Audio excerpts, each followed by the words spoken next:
There they go. Field of 5, 2-year-old fillies sent on the way in the CTHS Sales Stakes.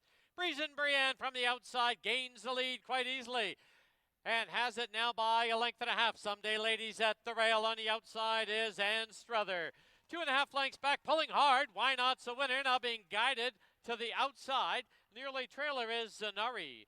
Into the clubhouse turn they go, and it is Breeze and Brienne by a little over a length. Someday Lady second by 3/4 of a length. And Struther on the outside third, still pulling hard and not settling down is Why Not's a winner, and it's about 7 back to Zanari. They're midway in the backstretch. The opening quarter went up in 23 flat. And Breeze and Brienne from the rail leads it by a neck. Someday Lady second by 3/4 of a length. From the outside, and Struther now settled down at the rail. Why Not's a winner. Zanari is the trailer. The half in 46-4. As they race to the top of the lane, it is Breeze and Brienne with the lead. Someday Lady takes up the chase in second, and down the lane they come. Breeze and Brienne by 2. Someday Lady trying to get to her late, but Breeze and Brienne will remain undefeated. She wins it by 3. Someday Lady second, Why Not's a winner third, followed by Zanari and Ann Struther.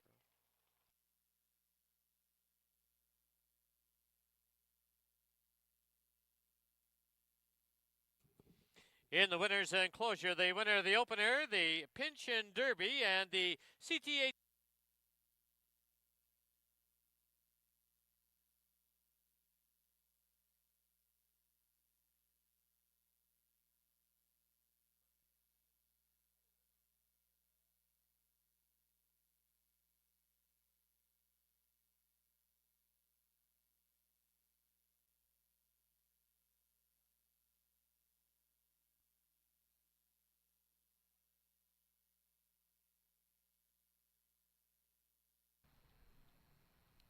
There they go.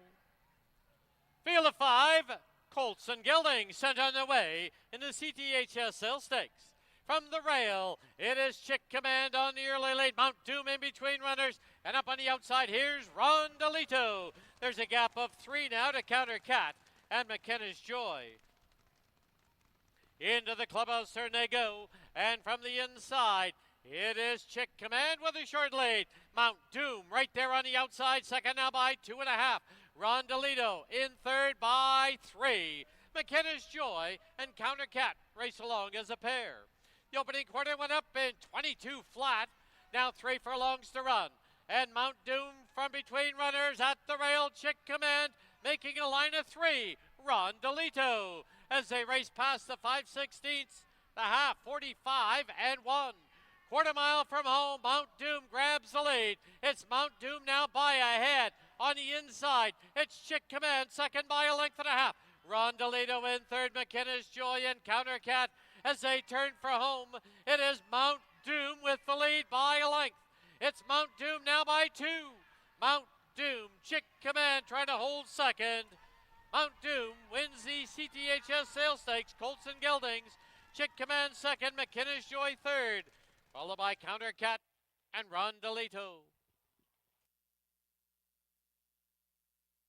Into the winner's enclosure, the winner of race 2, the $50,000 CTHS Sales Stakes, 2-year-old Colts and Geldings, number 2, Mount Doom.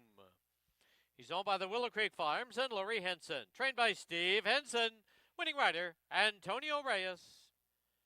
The double, 5 and 2, $2.70. Final running time, 1:18 and 65/100.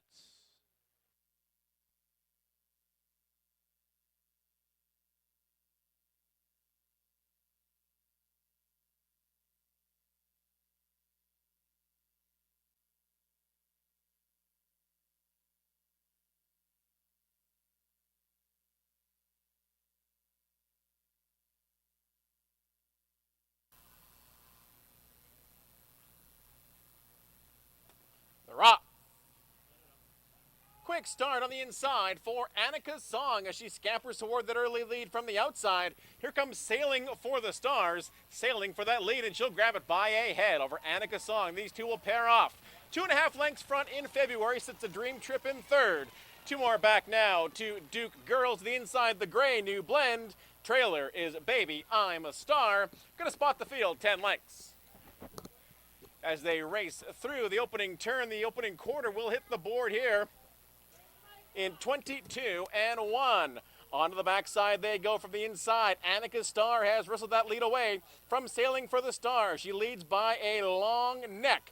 New blend right there now, third inside of February. Duke Girls is now fifth, but just 3 from the front. Baby I'm a Star still trails. They've reached the far turn, no change up top. Inside Annika's Star, a song. Outside Sailing for the Stars. Then it's New Blend closing in, 3 wide. New Blend now 3/4 of a length back. February's tailed off. Baby I'm a Star rallying from last along the inside. It's Annika's Song clear by a length. The wall of 3 chase her. Baby I'm a Star coming up the inside. Baby I'm a Star, Annika's Song. Here comes the wire. Baby I'm a Star gets it done. Annika's Song will be second. Photo for third, Sailing for the Stars, and New Blend. Now into the winner's enclosure, the winner of the third, the Canuck Place Purse. It's the 6, Baby I'm a Star. She's owned by the Minaloo Stables and Dave Milburn, trained by Dave Milburn, assisted by Elisa Balson. There's $250 to show. The exacta 6 and 1, $251.55. The try 615, $1 price. $1,644.40. The 20-cent super 6152 was $599.92. That's for 20 cents.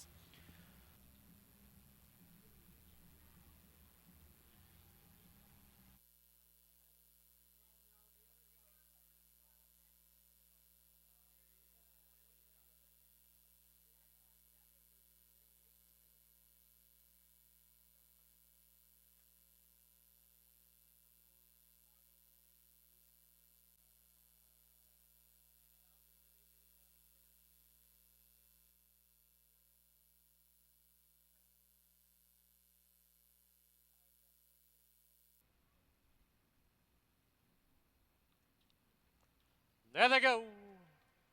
Field of 5, 3, and 4-year-old fillies sent on the way in the CTHS Sales Stakes. And quickly from the outside, Air Force has grabbed the lead and opened up by 2. Eddie's Girl gets away in second, Dreaming Dioro third. It's 3 lengths back to Matt Squee and 2.5 to Ebony Eyes. They're on the turn, and Air Force is now sprinted away by 3. On the inside, Eddie's Girl. On the outside, Dreaming Dioro. As they sweep by us now for the first time, the opening quarter in 24 and 1. And it is Air Force for Antonio Reyes with the lead by 2.5. Eddie's Girl will be sitting in second, Dreaming Dioro on her outside third. There's a gap of 3 to Matt Squee in fourth, and Ebony Eyes, the trailer. Into the clubhouse turn they go, and the half. It comes up now in 48 and 3. As they run past the half-mile marker, it's Air Force with the lead by 2.5. Eddie's Girl, closest pursuer. Then Dreaming Dioro in third. Matt Squee is a closer fourth, only 4.5 off the lead. The trailer, Ebony Eyes. Midway on the backstretch as they pass the 3/8 pole, and Air Force under a comfortable hold, but now Dreaming Dioro is moving up on the outside. Matt Squee's asked for her run in third. Eddie's Girl fourth, and Ebony Eye. 6 furlongs in 1:13 and 4. They're midway on the final turn, and Air Force is trying to go all the way. Dreaming Dioro second, Matt Squee is third, and trying to close late, and down the lane they come. It is Air Force, Matt Squee at the rail, Dreaming Dioro on the outside. Air Force got the lead early, and she will go all the way by 2.5. It'll be Matt Squee second, Dreaming Dioro third, Ebony Eyes, and Eddie's Girl. She's owned by Dennis Dale, Morris Peter, and Ed Welsh. Keith Peterson trains, and the winning rider, Antonio Reyes. Air Force is a 4-year-old filly by Counterforce. Out of Everything's a Blur. Bred in BC by Paul Caravetta. 5-4 exacta was worth $2.50. 5-4 $3 try, $4.20. 5-4 3-2, 20-cent super, $3.21.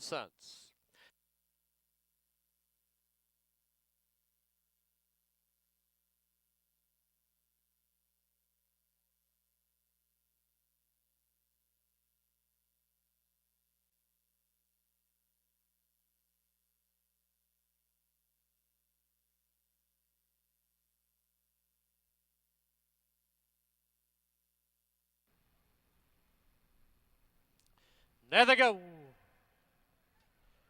From the center, Stilettos Only hustled off for the early lead. Delta Sunrise at the rail. Moving up on the outside now is Sweet Lily as they go under the line for the first time. Delta Sunrise now grabs the lead, leads it by 2.5. It is Stilettos Only, second by a length.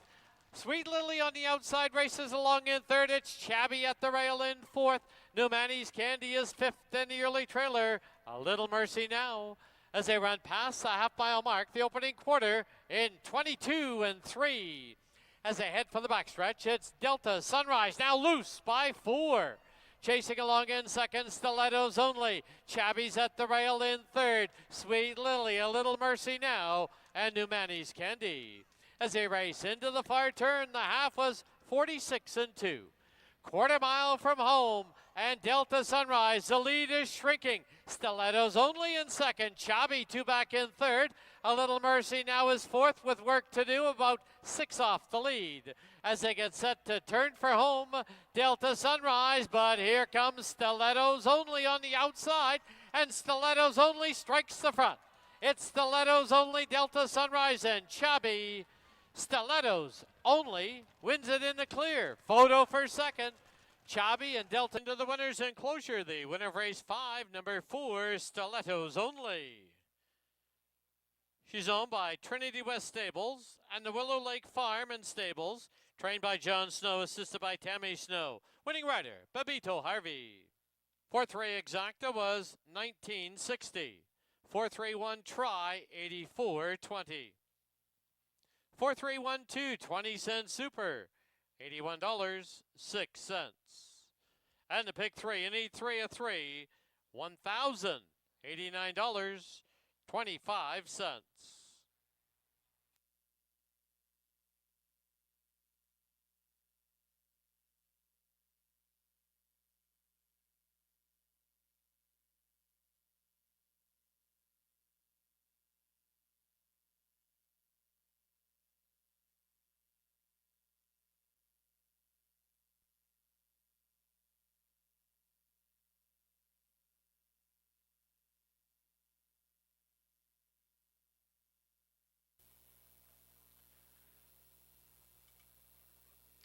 They're off. Good start for the 4. Go Lent Go as he'll set sail towards that early lead. Not giving up the inside though is the 2 Vector, and these two will pair off. Vector now will sprint clear. He's opened up by 2.5 lengths. Content to take that catbird seat is Go Lent Go. Then it's back to Deal'em as well as Snap to It. So field of 4 here going to get compacted as they reach the stretch for the first time. Vector shows the way. The lead is back down to 3/4 of a length. Up on the outside, it's Deal'em putting the pressure on. Back into third, gets shuffled, is Go Lent Go with the trailer Snap to It, just 4.5 from the front. Opening quarter on the board in 23-4. Inside, Vector now leads by just a head over Deal'em. Getting strung out a bit now, gap of 4 lengths back to Go Lent Go. Trailer still is Snap to It, now about 7 from the front. As they reach the backside, the half will come up into speedy 46-4. Vector still shows the way. That lead is back to 3/4 of a length. Taking back on the outside is Deal'em. 3 lengths back now to the pair of Go Lent Go, and Snap to It's found his best stride. Got aim on the top pair, 4 lengths out of it. As they reach the far turn, 6 furlongs on the board in 1:11-4, and it's still Vector showing the way. Trying to get by him is Deal'em. Snap to It is continuing his steady close. Snap to It on the inside, 3 more lengths to make up on Vector, who shows the way home. It's Vector. Snap to It not gaining ground now, still 4 or 5 lengths to make up as Vector has found more late, and Vector will put this field to sleep in the Kintec purse. He'll win by about 3.5 lengths into the wire. Snap to It second, third for Deal'em. Go Lent Go fourth. The 2 Vector. Vector won the Canyon Farms and trained by Craig McPherson, assisted by Giovanni Olade. Winning riders Kamal Santo. Vector bred here in BC by the owners, the Canyon Farms. Down to a field of 6. Scratch the 5. English Bay Teddy. About a mile and the 16th. And about 20.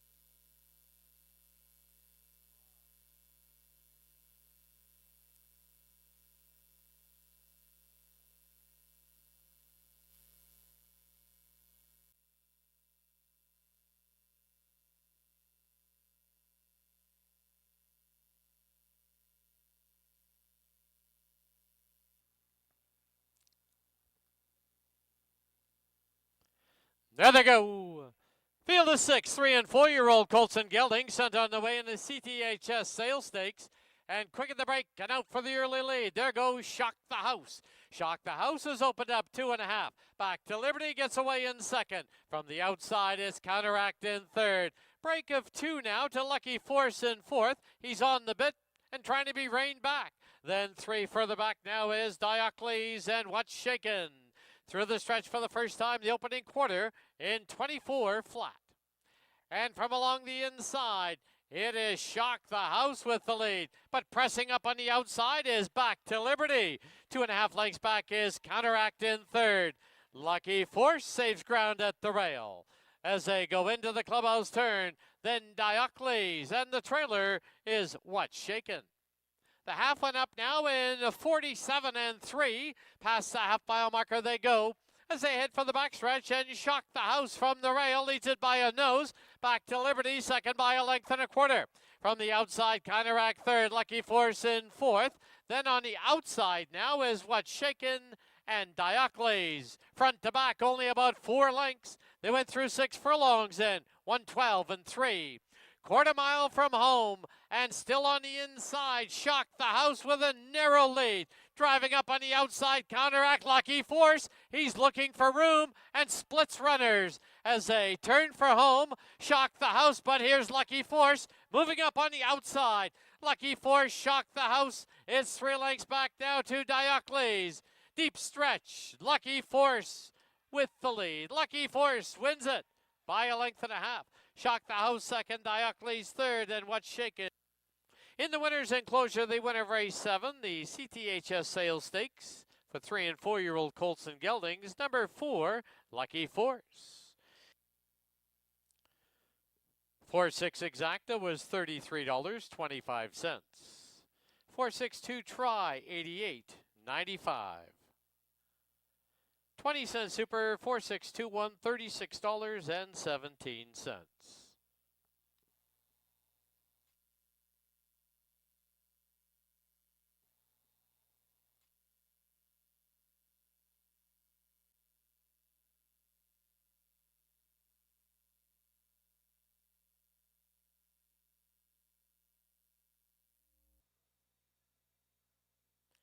There they go. Extra innings break sharply and put right on the early lead. Dapper Dawn from the outside accordingly is 4 deep. Cardinal Rose at the rail, followed by Devani. It's 3 lengths back now to Crypto Money.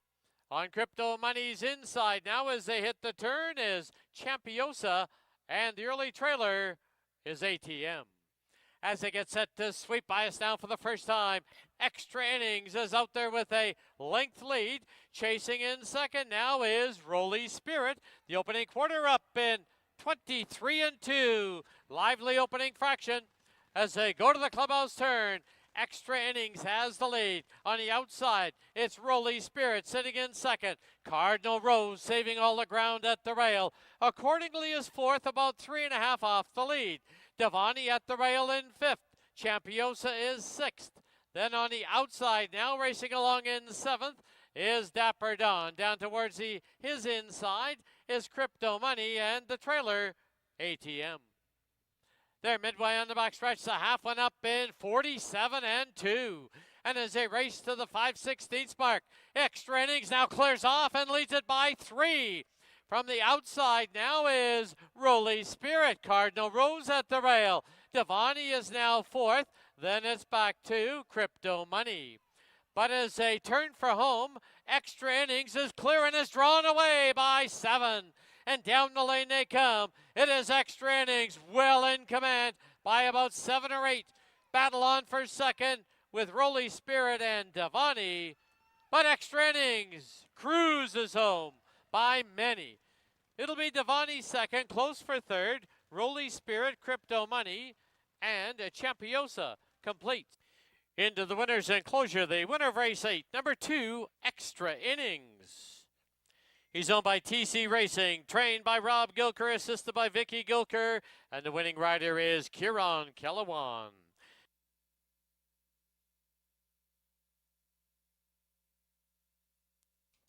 Price is up, 2-3 exacta was worth $19.20.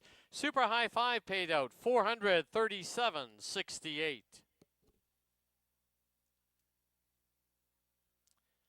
236 try was 85.95. Good night.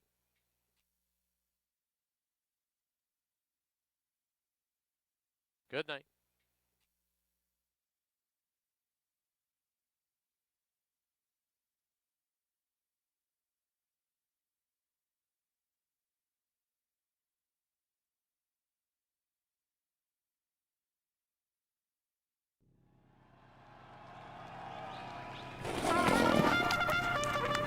Racing is only the beginning. Naturally competitive and supremely athletic, racing thoroughbreds have a brilliant future in dressage, show jumping, 3-day eventing, and pleasure riding. New Stride lovingly reschools retired racehorses for a variety of new roles, allowing them to unlock their full potential and live happy, meaningful lives. It takes time and effort, but a multitude of delighted owners will tell you how worthwhile it is. Please support New Stride Thoroughbred Adoption Society. Visit newstride.com today.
Pleasant good evening, everyone, and welcome to the Friday night edition of Hastings Racing Live, presented by BC Racebook.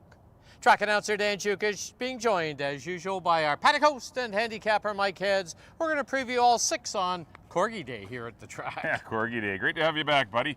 But thanks for coming out to get out of the booth and put a little extra work on your plate. But no problem. yeah, 6 races tonight. We actually have 9. Or 10. We have 4 Corgi races. That's right. So it should be a great night, as always. A lot of fun always when the dogs are out, and it does bring the crowd out, and always a lot of entertainment between races. A little on the warmer side tonight, as it has been hot during the day. Hopefully, when the sun goes down, it'll cool off a little bit. Track rated fast. It's a little warmish, but the horses don't mind these conditions. The night card's definitely better. We get a little more. There's a little more moisture in the air, and the track tightens up as we get closer to the end of the card, but it should be an interesting night. It should be. Let's get right into it. We'll start with the opener. It is 2-year-olds. They're going to go 3.5 furlongs. Scratch the 2 Pioneers, Patty. Field of 5, and I've got to go to the one with all the experience. That's a 3, Another Last Dance. The only one that's got experience. Yeah, it has the one race, but that was a really good race behind Pioneer Storm King. Right.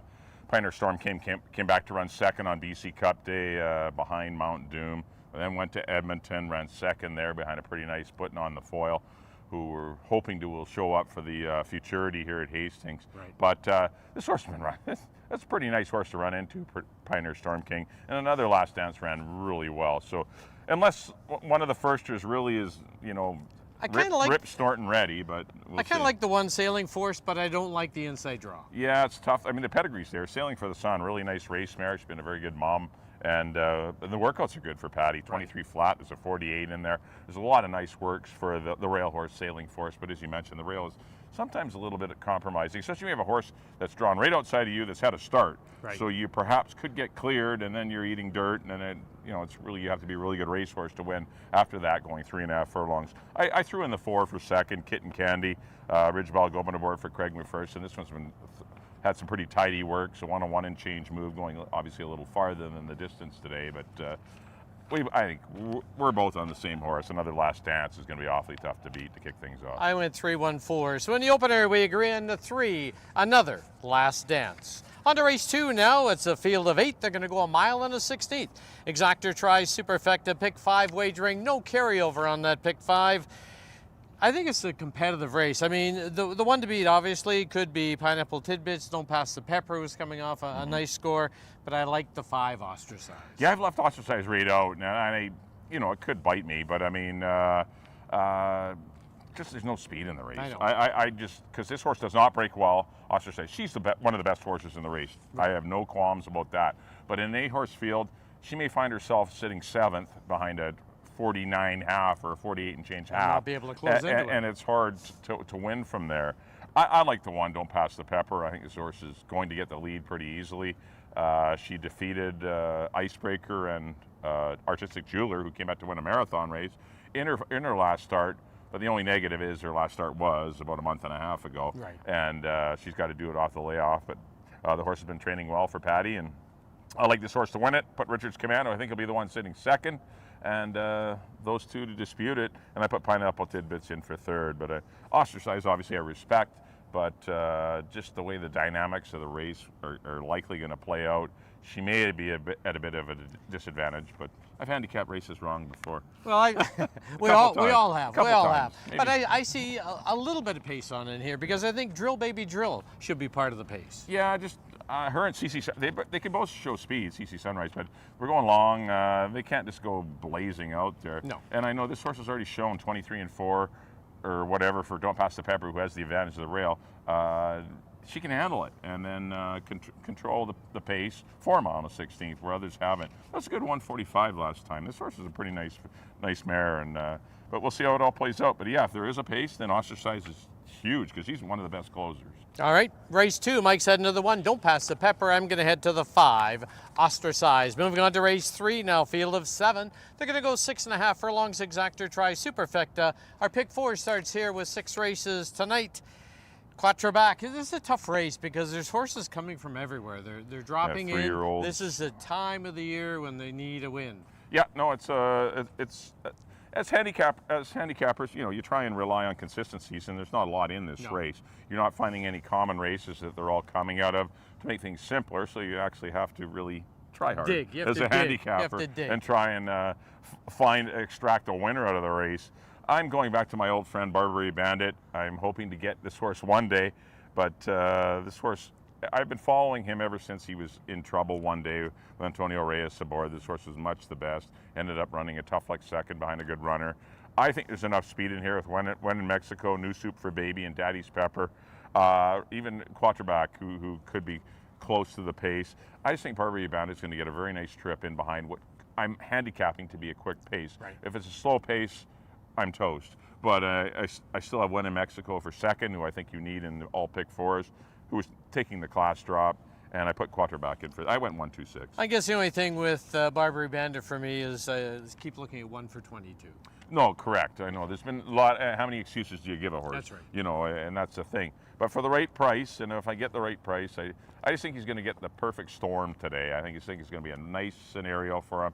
Got the inside, but Beto Harvey's riding very well, and I'm just going to give this horse a shot. All right, race 3, Mike's heading to the 1, Barbary Bandit. I'm going to head to the 6, Quatreback. On to the 4th race now, scratch the 7, Alobra. It's a field of 7. They're going to go 6.5. Exactor tries Superfecta, pick 3 wagering. Another race where there's droppers, and where do you go? Yeah, 3-year-olds running against older, like backburners. 3-year-old running against fillies and mares, but you know, getting in for $15,000 in an $8,000 claimer, so that's a bonus. And she's got speed. Lola M has speed. I think there's going to be a bit of a pace, and Mary's Tap and Shoes, who was, I know it was a gift last time. This horse got a 25.51. It was just a dawdling pace going along, but she's a better horse than a lot of these, wouldn't you think? I just think she's got some back class, and I just think Mary's Tap and Shoes. Lola M and Dream B are the ones I put behind. I went 1, 3, 4. I can see Dream B winning off. She's been off for a while. Since the end of May. Yeah, she's been off for quite a while, but her last race was second behind Hoax, who's a very nice horse, and but she's been working well. Amadeo Perez aboard, that's never a bad thing. Blinkers on. There's a lot of little perks to like about Dream B, and you're going to probably get a decent price because Mary's Tap and Shoes, one would think would take money. Lola M, one would think would take money, and Backburner would take money. So Dream B might get overlooked. You might get 5-1, 4-1, 6-1. I don't know what you'll get on Dream B, but definitely a horse that can win the race tonight. But I did land on 1, 3, 4. I'm going to be playing all 3 of them. Actually, I'm going to be playing 4 horses. 1, 3, 4, 8. 8? Definitely 1, 3, 4, 8. Licorice is interesting, but I just worry that sometimes this horse gets a trip. This horse needs a trip. Right. And the way the race is going to shape up, I don't know if she's going to get that kind of trip, but we'll see. But she's definitely good enough, and Antonio Reyes rides her well for Keith Peterson. So it's a good race. Contention, a lot of contention. Anytime you're playing 4 horses, you know there's contention in it. All right, race 4. Mike's heading to the 1, Mary's Tap and Shoes. I'm going to head to the 4, coming off the bench, Dream B. On to the 5th, now scratch the 6, Max Booster. They are maidens. They're going to go 6.5. Exactor tries Superfecta, late daily double wagering. Duke Girls takes the big plunge in here. Yeah. Should be the key. Well, she was down in claiming races before, but there's been no Not maiden. this low, though. No, but there's been no maiden races filling. It's 4,000 or allowance. 50,000. And I made that comment about Baby I'm a Star. It's like there's nowhere to run Baby I'm a Star because she ran second for 8, Right. or ran off the board for 8. But She ran off we ran $57 worth Exactly. last race day. Through the but slop. Duke Girls has got to be dirty tough in here, one would think. She's my key of the day. I mean, she's going to be the key on the pick 4s, pick 5s, whatever. And that's why maybe you can afford to play, like I said in the race previous. 3 or 4 in you the can other. play 4, 5, play them all or whatever. It's only 20-cent wager for the pick 4s, so you can play. You can include a lot of horses, but Duke Girls for me is the best bet of the day, the most likely winner. I put Highliner second. He's on a big class drop, or she's on a big class drop, or it's he. He. I know there's some fillies in here and some boys, but Highliner's on a big class drop as well, running maiden allowance down to maiden 4 or maiden 5 because it's a BC bred. Right. But for me, it's 2 and 4. And I put the 9 on my good side in for 3rd. I got the same 3. So in the 5th, we agree on the 2 for trainer Dino Condolinius, Duke Girls. On to the 6th and final event, scratch the 7, scratch the 8, scratch the 11. We're down to a field of 8. They're going to go 6.5. Exactor tries Super and Super High 5 wagering. Another contentious event. I see many chances. If you're alive in the pick 4, you better have maybe 3 or 4. Yeah, you definitely need, I think you need the Steve Henson ride. Steve Henson's got a great chance in this race with the 1 Lucky Cowboy and the 4 Quagmire. The 6 Knopfler's really live in here. I'm 1-4-6. They're all interchangeable for me. If I had a 4th horse, maybe more than Soul Title. I might throw Ready Hero in as my Yeah, 4th. probably not the best sprinter, but perhaps if the way the race shapes up, we'll see if there's a lot of speed in it, then Ready Hero becomes a real player. But I think the ones, if you can only play 3 in the race, I'm 1-4-6. You're with Lucky Cowboy. Yep. A little bit tougher competition here. He's won 4 races this year so far, though, but he does meet some salty veterans. No, they're nice horses. I know he's run through his conditions and done it nicely, but you know, he's back in for 4,000, and you know, he's got to beat a very good Quagmire, and you know, gets Taylor Justensky, who gets galloped this horse in the morning. So Taylor is very familiar with Quagmire. So if you do like Quagmire, don't stray away because you see the 10-pound bug. But definitely, I wouldn't want to stand alone with Quagmire or with Lucky Cowboy, and that's why I'm definitely going to, I'm going to key Duke Girls. I mean, that's the key of the day for me. Right. And then you can play around with some other horse. 1-4-6 for I'm me. going to head to the 6 Knopfler. This is a horse who last year took to the final day of the meet to get his first win. He's already got 2 wins this year, and he certainly likes the home cooking in the Keith Peterson barn. No, Keith's done a great job with him, and it just seems to run through the bridle for him. And Silvino Morales gets along well with him, and you know, I know Silvino generally tries to plop him right on the rail and wait for things to open up. And if it opens up, which it has in his 2 victories, then he's going to be awfully tough to beat because there is some speed in here. There's going to be some pace that'll play out nicely for Knopfler. All right, 6th and final event. Mike's heading to the 1 Lucky Cowboy. I'm going to head to the 6 Knopfler. That'll wrap up the Friday night edition of Hastings Racing Live, presented by BC Racebook. Don't forget live racing tomorrow. 2:30, 7 races, 2 stake races. Yep, we got the Delta Colleen and the SW Randall Plate. Delta Colleen headed by Infinite Patience and Air Force. Right. The SW Randall Plate, we're going to have Headed by Sunbird, At Attention, Apprehend, Lucky Force, a bunch of really nice horses in the SW Randall Plate. So it's going to be a great day tomorrow. All right, as we leave you, here's a complete look at our selections for tonight's card. Till tomorrow, good luck, everyone.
underway. There'll be 3 heats tonight, and our first one will now be stepping out to the track for our first race.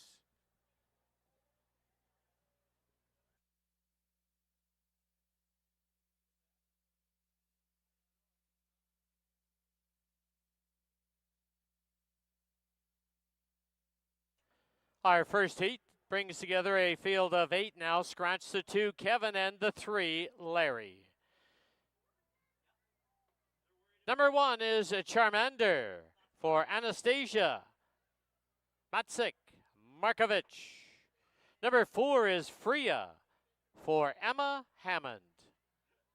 Number 5, Major General Leroy Jenkins for Lachlan McPherson. Number 6 will be Chips for Olga Filipinko. Number 7, Barley for Ryan Hollis. 8, Tugboat for Julie and Tony Sue. Number 9 is Bonk for Mario Lenacita. And number 10 is Athena for Nick. It'll be the first 2 across the line that'll go to the final. We are lining up as you would a horse race in post positions. The handlers must be behind the white line. The catchers at the far end must be behind the red line. You cannot encroach on the line. You must be behind the red line.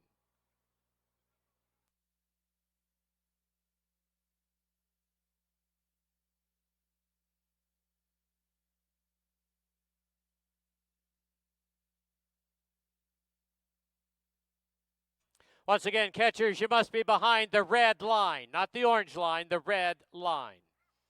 The orange line is the finish line. All right, we got 8 corgis ready to be dispatched by Brock Lazarek. The flag is up. And they're off. And from the inside, it's Charmander. And right there also, I believe, was Tugboat.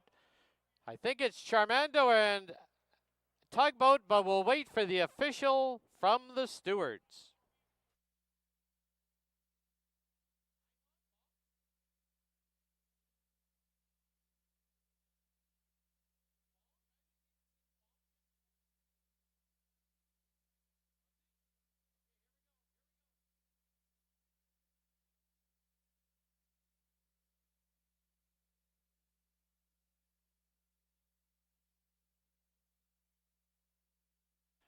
All right, the official from the stewards, the winner, number 9, Bonk.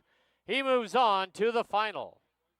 Second, number 1, Charmander. Third, number 8, Tugboat. So it was 9, 1, and 8. Top 2 dogs move on to the final.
Once again, good evening, everyone. Welcome to Hastings. Track condition at present listed as track fast. Special welcome to everyone joining us for our Friday night card. Now please turn to the official programs for this evening's corrections and changes.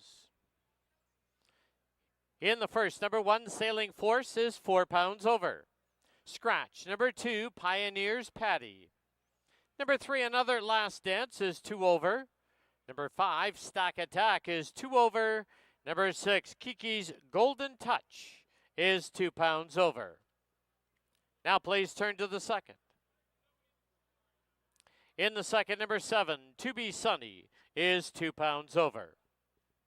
Race 2 does kick off the pick 5. There is no carryover. In the third, number 1, Barbary Bandit, 2 pounds over.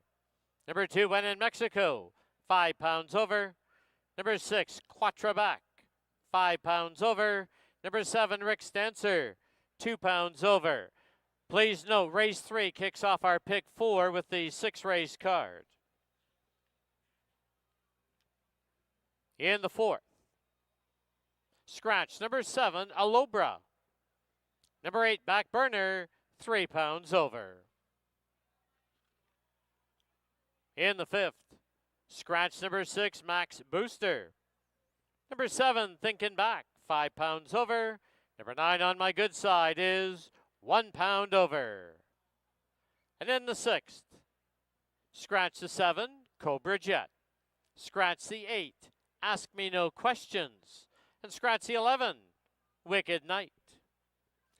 Those are all the changes and corrections to the present time. At this time, Hastings would like to welcome our final Friday night groups. It's Norton Rose Fulbright, Bauer Foundations, Ellis Dawn, BD Hall Constructors, LaMarche, Lang and Barrett, Global Container Terminals, Stephanie Porowski, Tomas Debicki. Also, a special welcome to Mike Mohammed and Amkar Joshi. Don't forget, live racing does continue here tomorrow afternoon. First race tomorrow will be 2:30. 2 stake races on tap tomorrow. And please note, it is a schedule change. This is our last Friday night of 2024. Starting next weekend, it'll be Saturday and Sunday for the balance of the meet. Thank you for your attention and good luck.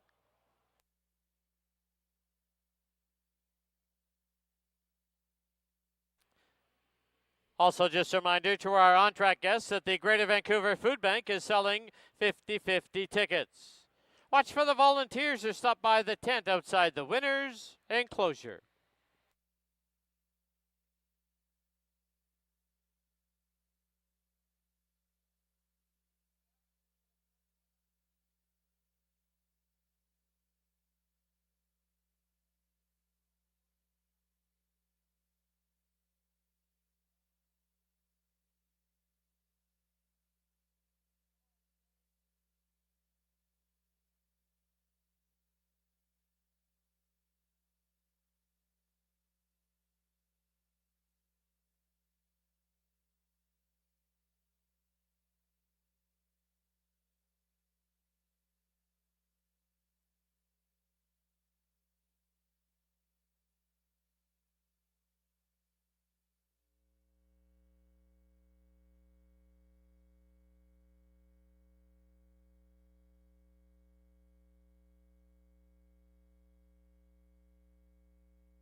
All right, a pleasant good afternoon, or good evening, and welcome to Hastings Racing Live. I'm Mike Heads, along with our man Dan Jukic. I'll be calling the races tonight. Hopefully we've given you enough insight on the pregame show to fill your boots with money. Pretty nice conditions tonight, pretty warm, mid-80s. High 20s, almost 30 degrees here, which is unseasonably warm for here on the coast. It gets a little more inland, even a half an hour inland. It gets pretty warm, but not usually here on the coast. But the flags are absolutely limp. There's no breeze. And so it's a pretty hot day here in Vancouver for an early September day. Of course, the track is fast. Got to field of 5 to kick things off. 2-year-olds. They're only going 3.5 furlongs. They start on the backstretch. They just run around to the wire. It's just a little short race for the youngsters, inexperienced runners. We got 4 first-time starters in here, as well as one that has had a start. We've scratched the 2 Pioneers Patty. Number 2 Pioneers Patty is out. First half of your early daily double. Also have exacta triactor and superfecta wagering here on the opener. There you look at number 1. That is Sailing Force for Joe and Gloria Russo. And trainer Patty Leaney. This one's last 3 works. Wow, they're good. 48-2, 48-2, and 23 flat. In the last 3 weekends, definitely signaling this filly's got a little bit of run to her. A big, kind of a good size thing. Doesn't look like super fast. But the rail is the only issue with her, not her ability. I think if this horse had the outside post, would have a better shot of winning. But who knows? Maybe she'll break great and win the money. But she certainly is not going to be out-talented in here. She is definitely one of the most gifted horses in the race. Karen Kellogg rides. Currently your 2-1 favorite. There's a good look at the 1 Sailing Force. Always like to see horses without blinkers and not a lot of equipment on, because you know that tells you that they've been doing things right in the morning.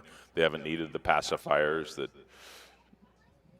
that some other 2-year-olds need.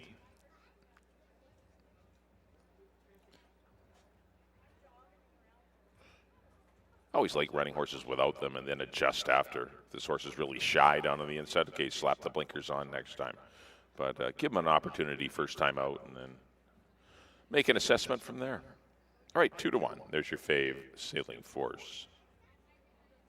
Number 3 will be Another Last Dance for the GO Stables and trainer Eric Gutierrez. Wow, this one ran against a good one in Pioneer Storm King. Amadeo Perez re-rides. Pioneer Storm King came back after that race to run second on BC Cup Day in a stake race going 6.5, losing to Mount Doom. Then went to Edmonton and ran second in a stakes race there on Canadian Derby Day a couple of weeks back. So this filly did lose to a very well-connected runner, and unless one of the first-time starters is really alive in here, I think she's your winner. I like the 3. Another Last Dance. Someone's going to need to run really good to beat her. 4 will be Kitten Candy for Terry Leong's Canyon Farms and trainer Craig McPherson. This one's got some nice final work there in 101 and 2. Only negative, that was 3 weeks ago. But it's got a 36-1 out of the gate on July the 7th. Another one without blinkers. But probably very talented. A lot of the Bakkens are doing good. Got to be the leading 2-year-old sire this year, Bakken. Won 2 stakes with Mount Doom and Breeze and Brienne.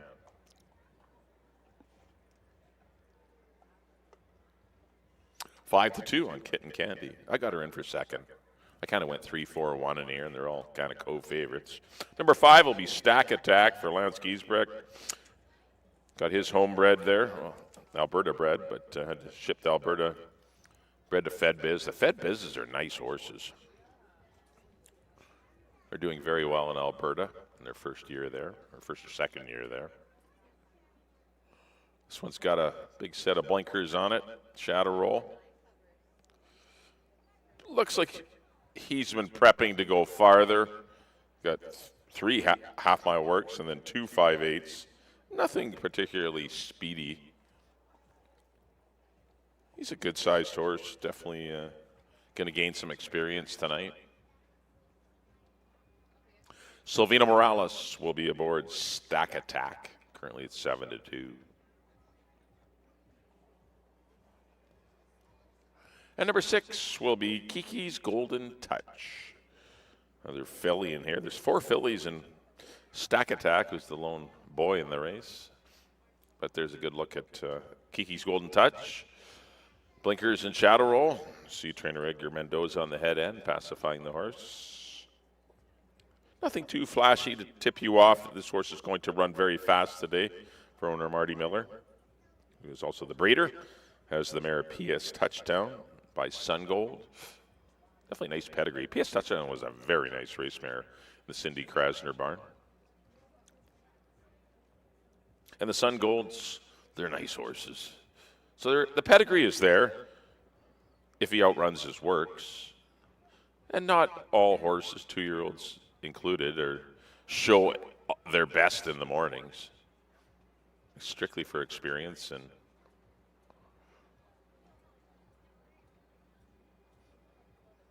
sometimes they're waiting for company, which makes the work slower because they're trying to keep head and head. You never know with the morning workouts. That's the difficult part about 2-year-old racing when there's only one horse that started. But he's getting some respect at 5-1. Antonio Reyes will be aboard. All right, there's your field of 5 2-year-olds. Got 4 fillies, 1 gelding, a colt, Stack Attack. Once again, scratch the 2, Pioneers Patty. Number 2 will not be participating. This is the first half of your early daily double. Exacta Tractor and Superfecta wagering here on the opener. Hopefully you enjoyed the Corgi races in race number 1, or prior to race number 1. Hope you had your side bets on the 9. There's a good look at your favorite. There's the 3, another last stance for Eric Gutierrez. Amadeo Perez will be at the controls. All right, we're set for Riders Up call here for our Friday opener. 6 of them tonight. So the pick 4 starts in race 3. A little wagering change there when we do have 6 races. Obviously, the pick 4 starts a race earlier in race number 3. So get those tickets figured out. Pick 5 starts in race number 2.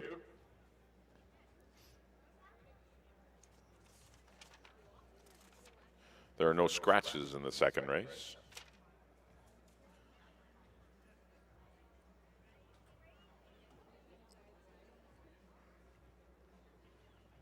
All right, the 2-year-olds will make their customary lap with the Riders Up here in the paddock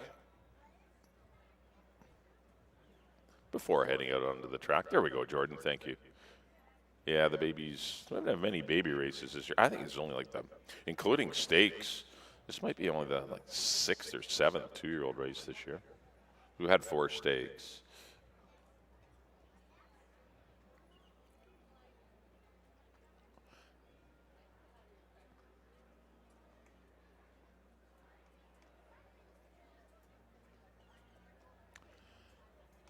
All right, you got 8 minutes to figure out race number 1. Horses are now be stepping on the track. I went 3-4-1, but once again, the 3 is the horse to beat, definitely, and 4 and 1 are strictly guesses with the first-time starters, but we'll see how it all plays out. Let's send it up to Dan. It's time for post-parade for race 1. Good luck, everyone.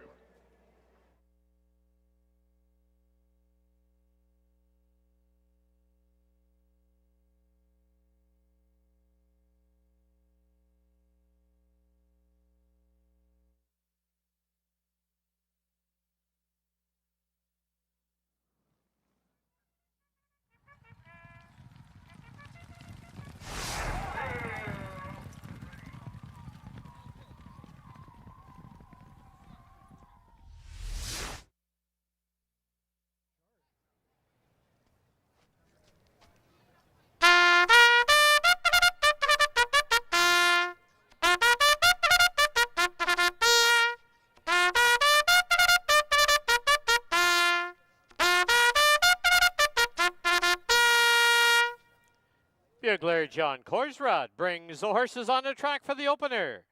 2-year-olds are going to go 3 1/2 furlongs. Field of 5, scratch the 2, Pioneers Paddy. Exactor tries Superfecta and first half of the daily double. Post time in 6 minutes.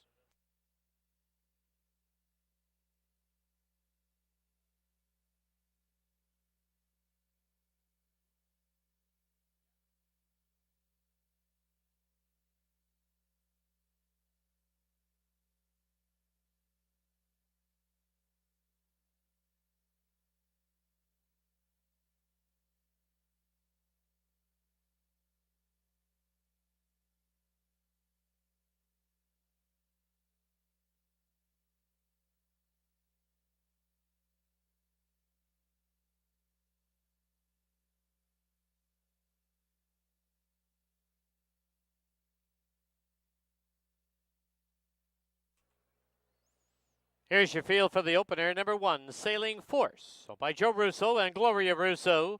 Kieran Kellewan in the saddle. Number 3, Another Last Dance, owned by the G.O. Stables. Amadeo Perez aboard. Number 4, Kitten Candy, owned by the Canyon Farms. The rider Ridge Balgobin. 5, Stack Attack, owned by Lance Giesbrick. Silvino Morales aboard. And number 6 is Kiki's Golden Touch, owned by Marty Miller. The rider's Antonio Reyes. 5 minutes to post time. Once again, these are 2-year-olds going the abbreviated 3 1/2 furlongs.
The horses are approaching the starting gate.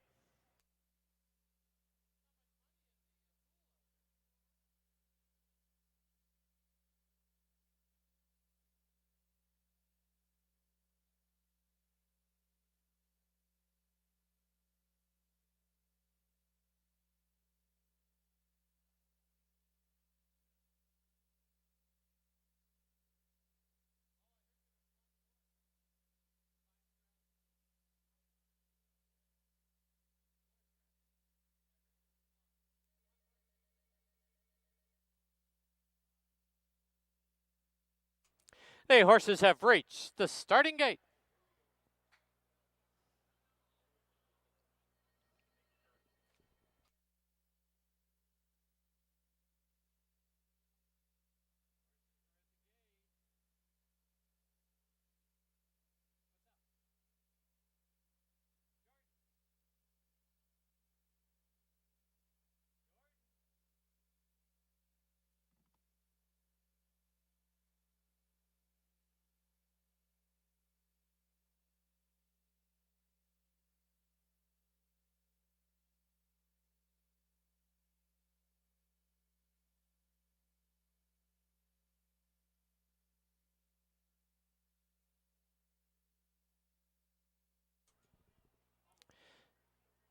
Loading in now for the opener at Hastings. First one up is Another Last Dance.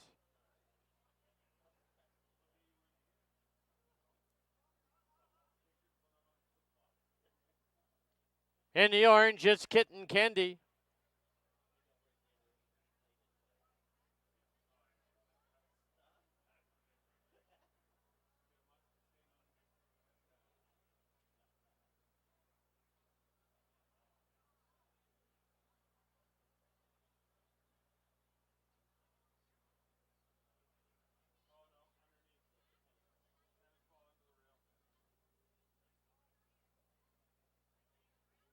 Kitten Candy goes in.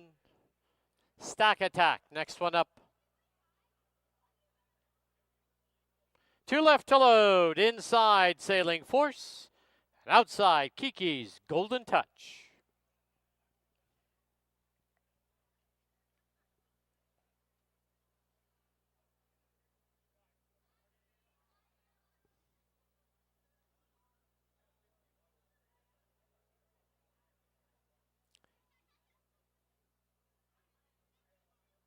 Kiki's Golden Touch to the outside. Sailing Force goes in.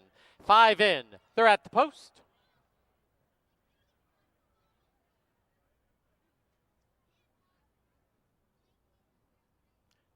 There they go. Another Last Dance. Quick at the break. Get on the early late. Up on the outside, it's Kiki's Golden Touch. Then it's Stack Attack in third. At the rail, Sailing Force is fourth. Early trailer is Kitten Candy. As they race into the far turn, Another Last Dance from the rail leads it now by a length. Kiki's Golden Touch, second by 2.5. Stack Attack in third. Kitten Candy's on the outside. Sailing Force at the rail. 22 and 2 the opening quarter. And as a turn for home, it is Another Last Dance. Clear now by 3. Stack Attack takes second. Another Last Dance wins the opener by 3. Stack Attack second. Kitten Candy third. Sailing Force and Kiki's Golden Touch.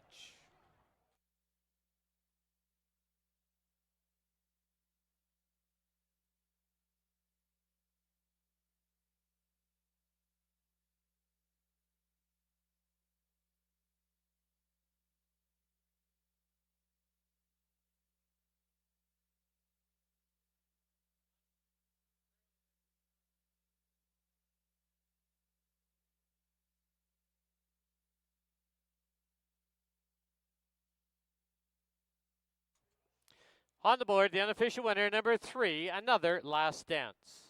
Number 5, Stack Attack, second. Number 4, Kitten Candy, third. Number 1, Sailing Force, fourth. 3, 5, 4, 1 on the board.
Back to the winner's enclosure. The winner of the opener, number 3, Another Last Dance. She's owned by the GO Stables, trained by Eric Gutierrez. The winning rider, Amadeo Perez. Another Last Dance, a 2-year-old filly by Lent out of Another Dance. Bred in BC by Rick Camps.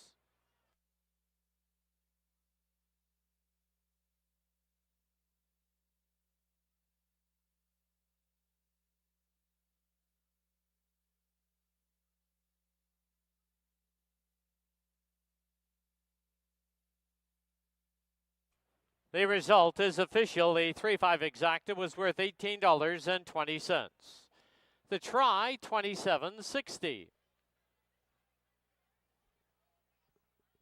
And the 20-cent super, $8.76.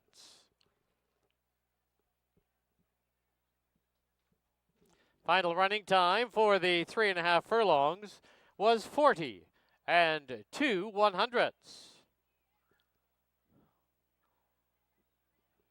In the second, number 7, To Be Sunny, 2 pounds over. Post time, 25 minutes away at 7:34. All right, now it's time for race number 2, Heat 2 of the Corgi Racing. We're going to scratch the 3, Loki, and scratch the 8, Daryl.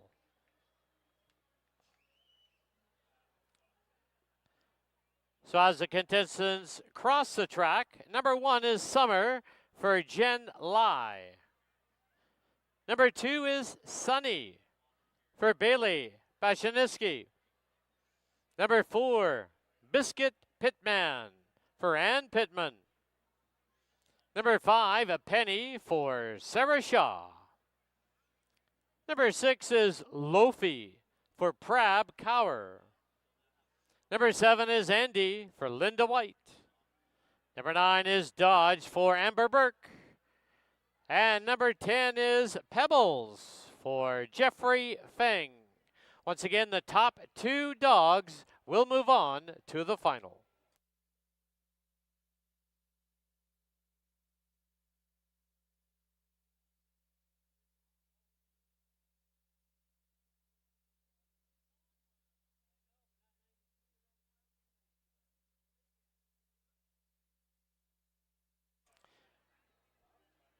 All right, the dogs are getting their final instructions from head starter Brock Lazarek. Oh, the four dog Biscuit Pittman, he got away and he's out there.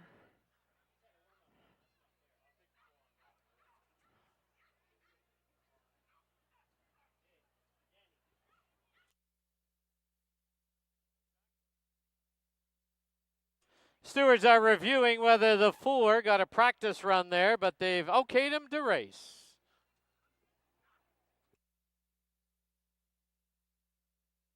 All right, once again, the handlers must be behind the red line. Finish line is the orange line, and they're off from the inside. Summer with a quick lead. Oh, I think it's Summer.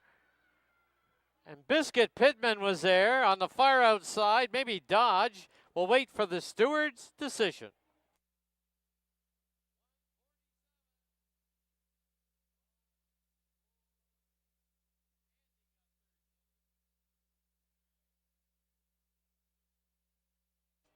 All right, after review, the winner is the 1, Summer.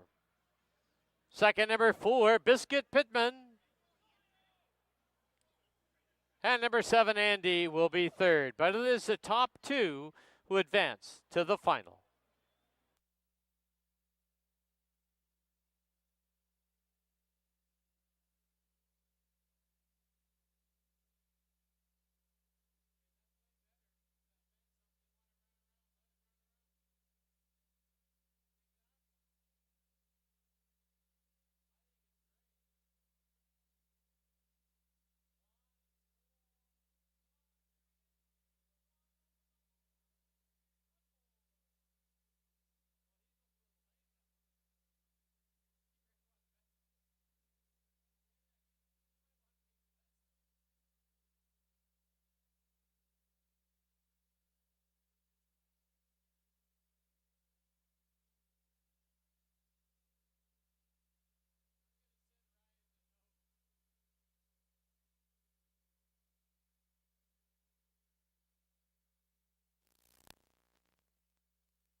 All right, paddock time now for race number 2 here at Hastings. Got a field of 8 $4,000 fillies and mares. They're going to go mile and a 16th. Exacta Tractor Superfecta. You pick 5 players. You're kicking off right here on races 2 through 6. Well, congratulations, race number 1 to the Geo Stables. Trainer Eric Gutierrez and Amadeo Perez is another DOS dance. Easily wires the field in the little tiny 3.5 furlong race. Congratulations to the connections. We look at number 1. This is Don't Pass the Pepper. I like this filly today. I think she's going to be, her mare, pretty tough tonight. She has the rail. She has speed. There isn't a lot of speed in this race. She proved best ahead of Icebreaker and Artistic Jeweler, who are 2 very good mares. She's just been very good all year. They put the blinkers back on last time. That seemed to be the tonic she needed to get a victory, and stretched her out. I mean, she just seems to be a better filly going. Even her race for 62.50 when she lost the Queen of Attitude, she was up there on a very quick pace and ended up tiring, but still only ran 4th, beating 6 lengths. She's the best horse for me in here. She shouldn't be 7-1. She's the horse to beat. Number 2 will be Drill Baby Drill. Trying the distance for the 2nd time in her career. She's one that can rate. She showed that 2 starts back when she got a half in 49 and 1, and then sprinted home to her 2nd victory of the season under Kamal Santo for the Win Racing Stables and Larry Grieve. That's a good look at her. I don't know if this is going to be your best distance, but hey, you got to run somewhere. We're getting, we only got 10 more racing days left, so, or 12 more racing days left. But I think she'll take a seat close to the pace. I don't think she's going to chase the pace really hard, because she's not the kind of mare that you can go crazy on the front end and then have something left at the end. She's got to be rationed carefully. 3 will be CC Sunrise for the Willow Creek Farms, Steve Henson and Amadeo Perez. Only tried the distance once, and she was 2nd behind Texas Moonshine, her stablemate last year on August the 13th. She's had a couple of wins this year, going through her conditions, the non-3 and the non-4 of the year.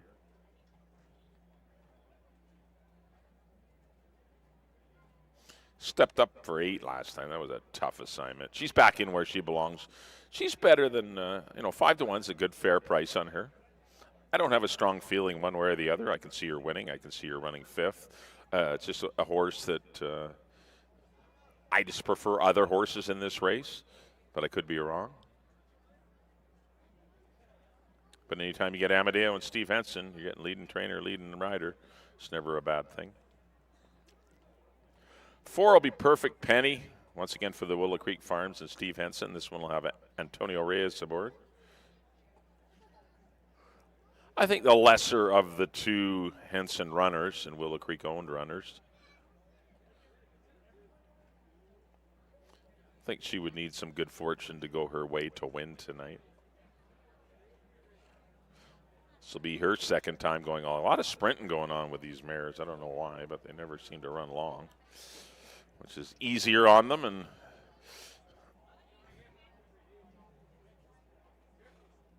But she gets a shot tonight. 5 will be Ostracized for Robin Sheena Maben. There's a good look at her, daughter of Cairo Prince. Ridge Balgovan will be aboard. Had the nice win at the distance 2 starts back, defeating Icebreaker and Amanda. Came back to run a good 2nd behind Pineapple Didbits. There was a good pace that day, though. But she, as the comment says, unprepared start. She gave the field about 6 lengths at least. She's the best mare in the field. I have no qualms. I don't even have her top 3, but I'm going to tell you she's the best mare in the race. She's the best horse. But her problem is the starting gate. She's going to give position in this race, which I don't think is going to be run fast. So she's going to be one of the back markers early in a race that's going to be run slowly early. So I just worry about her chances at low odds. She certainly wouldn't shock me if she won. I mean, she's, as I said, a top chance. But when handicapping these races, you have to place factor speed into it and how the race is going to set up. And I'm just, on paper, I just think the race is not going to set up well for her. But hey, who knows? She might be able to overcome it. 7-2 on Ostracize. You see Ridge Balgobin talking to trainer Rob Maben. 6 will be Pineapple Tidbits for Don Musgrove and Keith Peterson. Pretty consistent mare. She's one that can lay a little closer, and she got ahead of Ostracize last time, and that was the key to victory. She won by 2.5 lengths. But I worry again for her that she might not get the same kind of trip. She had a perfect trip last time when winning. So I think a vulnerable 5-2 favorite. But once again, another one that can win. I mean, these mares are very comparable in ability, and whichever one gets a little bit better trip generally will get the money. But so it is a lot of luck involved in who's going to win.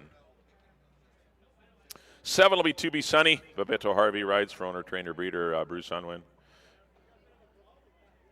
This mare's done well going along. Last time, not so much. Was beaten 10 lengths behind Pineapple Tidbits and Ostracize, so she'll need to be better tonight. And number 8 will be Richard's Command, Jordan Froelich, Ryan Deot. Nice win last time. Settled right on a slow pace. Number 8, Richard's Command.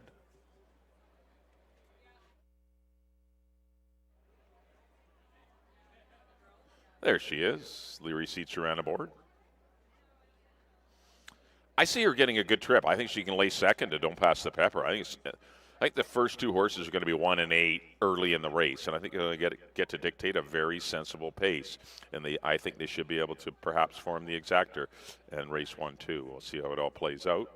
But I like 1, 8, and 6. That's kind of the way I see it. 4th horse would definitely be the 5, Ostracize. 1, 8, 6, 5 for me here in race number 2.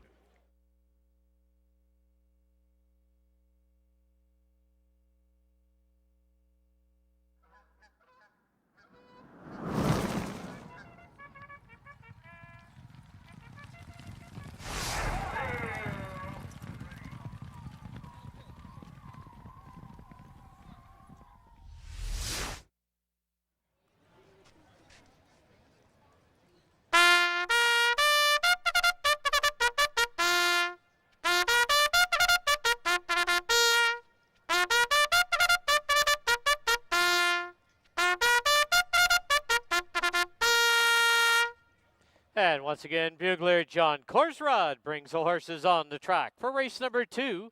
Field of 8, they're going to go a mile and a 16th. Exactor, Triactor, Superfecta, pick 5 wagering. No carryover on the pick 5. Post time in 6 minutes.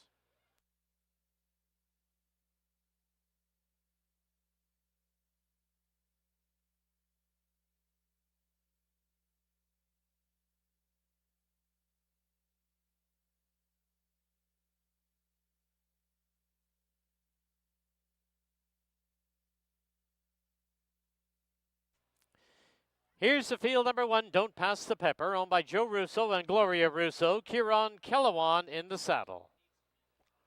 Number 2 is Drill, Baby Drill, owned by Win Racing Stables. The rider, Kemal Santo. 3, CC Sunrise, owned by the Willow Creek Farms. Amadeo Perez up. 4, Perfect Penny, owned by the Willow Creek Farms with Antonio Reyes. Number 5, Ostracize, owned by Rob and Sheena Maben. The rider, Ridge Balgobin. 6, Pineapple Tidbits, owned by Don Musgrove. The rider, Silvino Morales. Number 7, To Be Sunny, owned by Bruce Unwin. Babito Harvey takes the call. And number 8, Richard's Command, owned by Jordan Froelich and Ryan Deot. The rider is Leary Cicheran. 5 minutes to post time.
Key West Ford reminds you there are just 2 minutes left to place your wagers at Hastings.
The horses have reached the starting gate.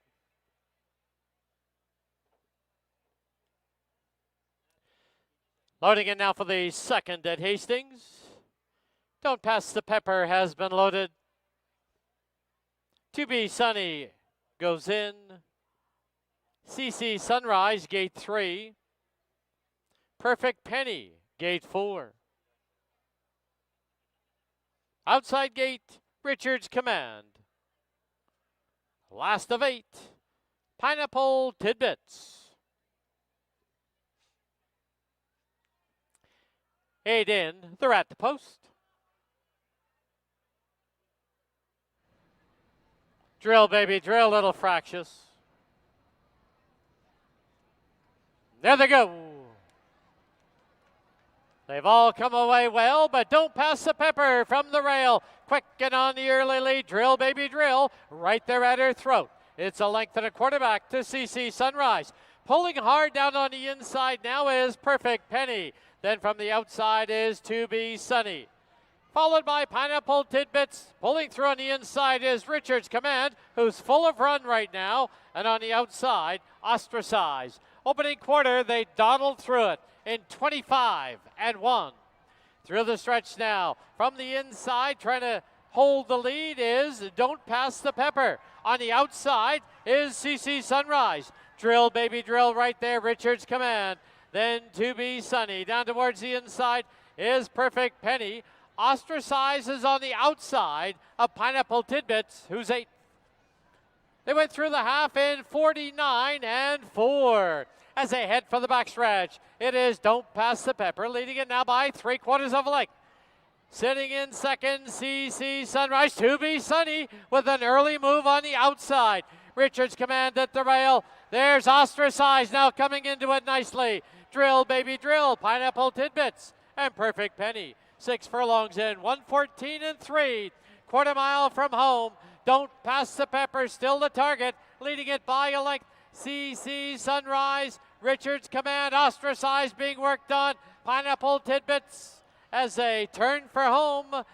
It is still Don't Pass the Pepper with the lead. Don't Pass the Pepper. CC Sunrise far outside Ostracize. Pineapple Tidbits right there. Don't Pass the Pepper. CC Sunrise. They're right together. It'll be Pineapple Tidbits third, followed by Perfect Penny and Richard's Command down on the inside. Photo for the win.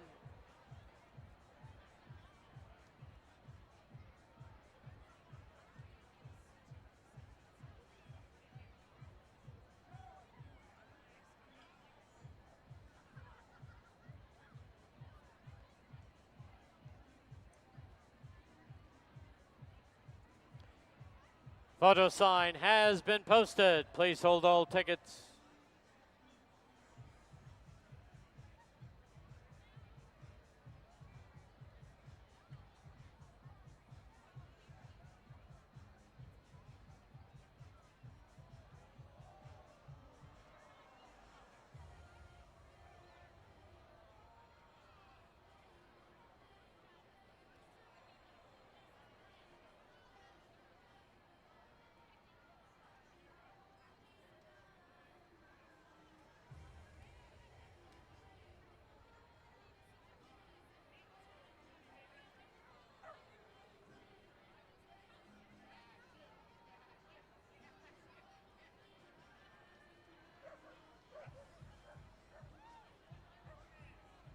In the photo number 1, Don't Pass the Pepper, the unofficial winner.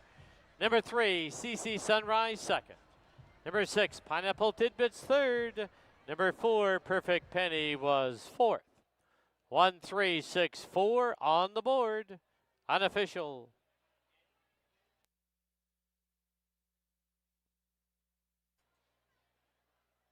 Please hold all tickets. There will be a steward's review into the last turn. Not an inquiry, but a steward's review.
In the winner's enclosure, unofficial winner number 1, Don't Pass the Pepper, owned by Joe Russo and Gloria Russo, trained by Patty Laney.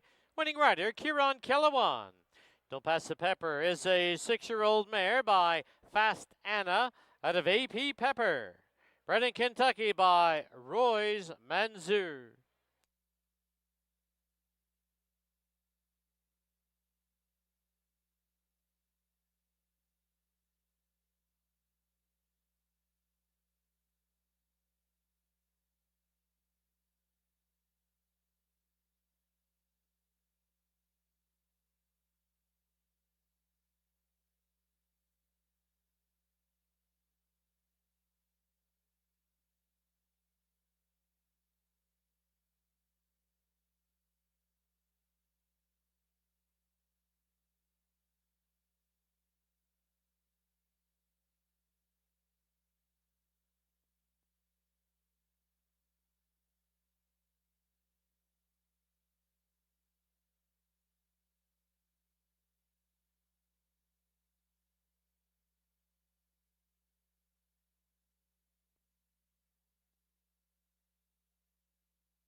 The Stewart's review has been concluded with no change.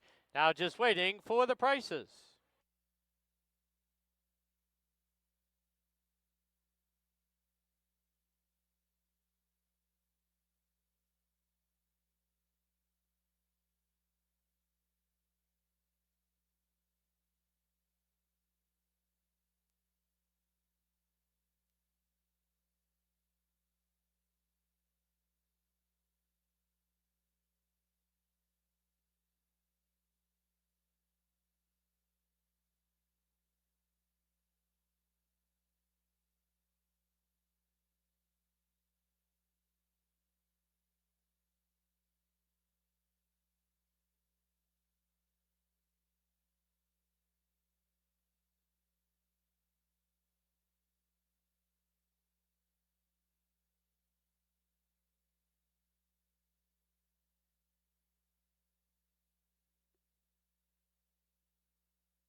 The result is now official.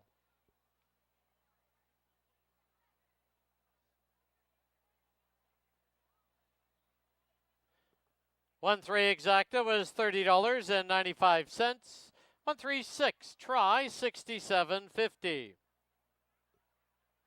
1364 20-cent super $84.59.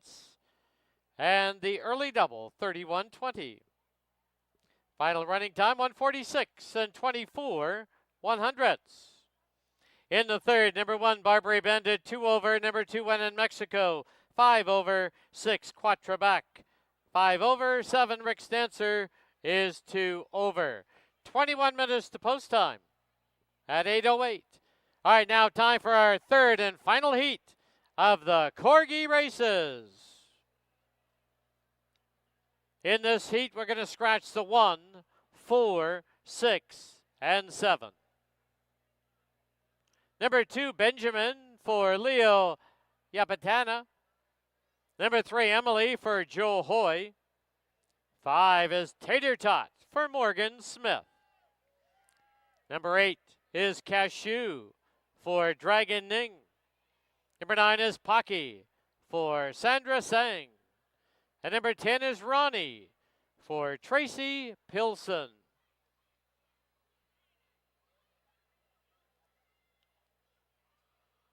Once again, the catchers are on the right-hand side. They must be behind the red line. The orange line is the finish line.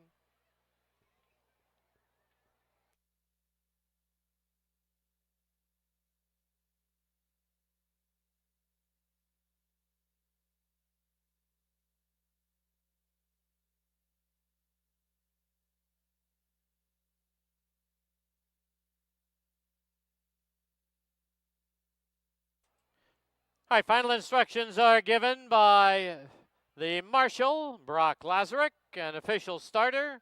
We have a field of 6. Top 2 advance to the final. Flag is up. And they're off. The 2, Benjamin, I believe, broke through at the start, but we'll have to get an official review.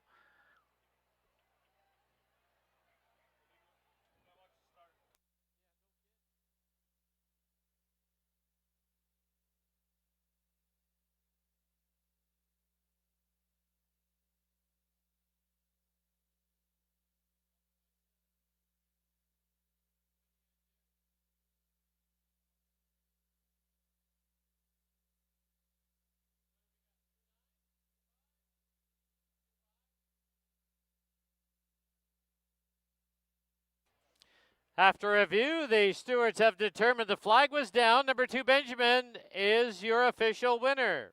Number 5, Tater Tot, was second. 2-5.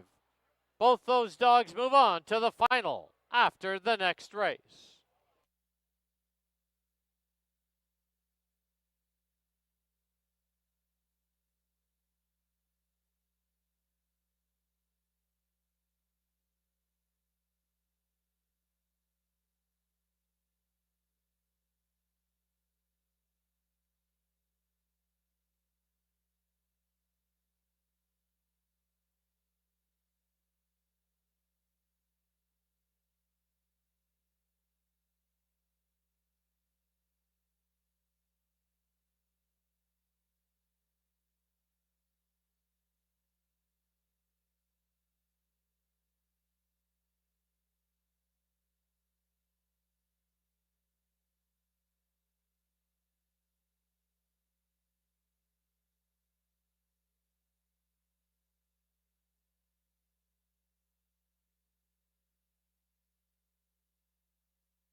All right, we're back here in the paddock. Time for race number 3 here at Hastings.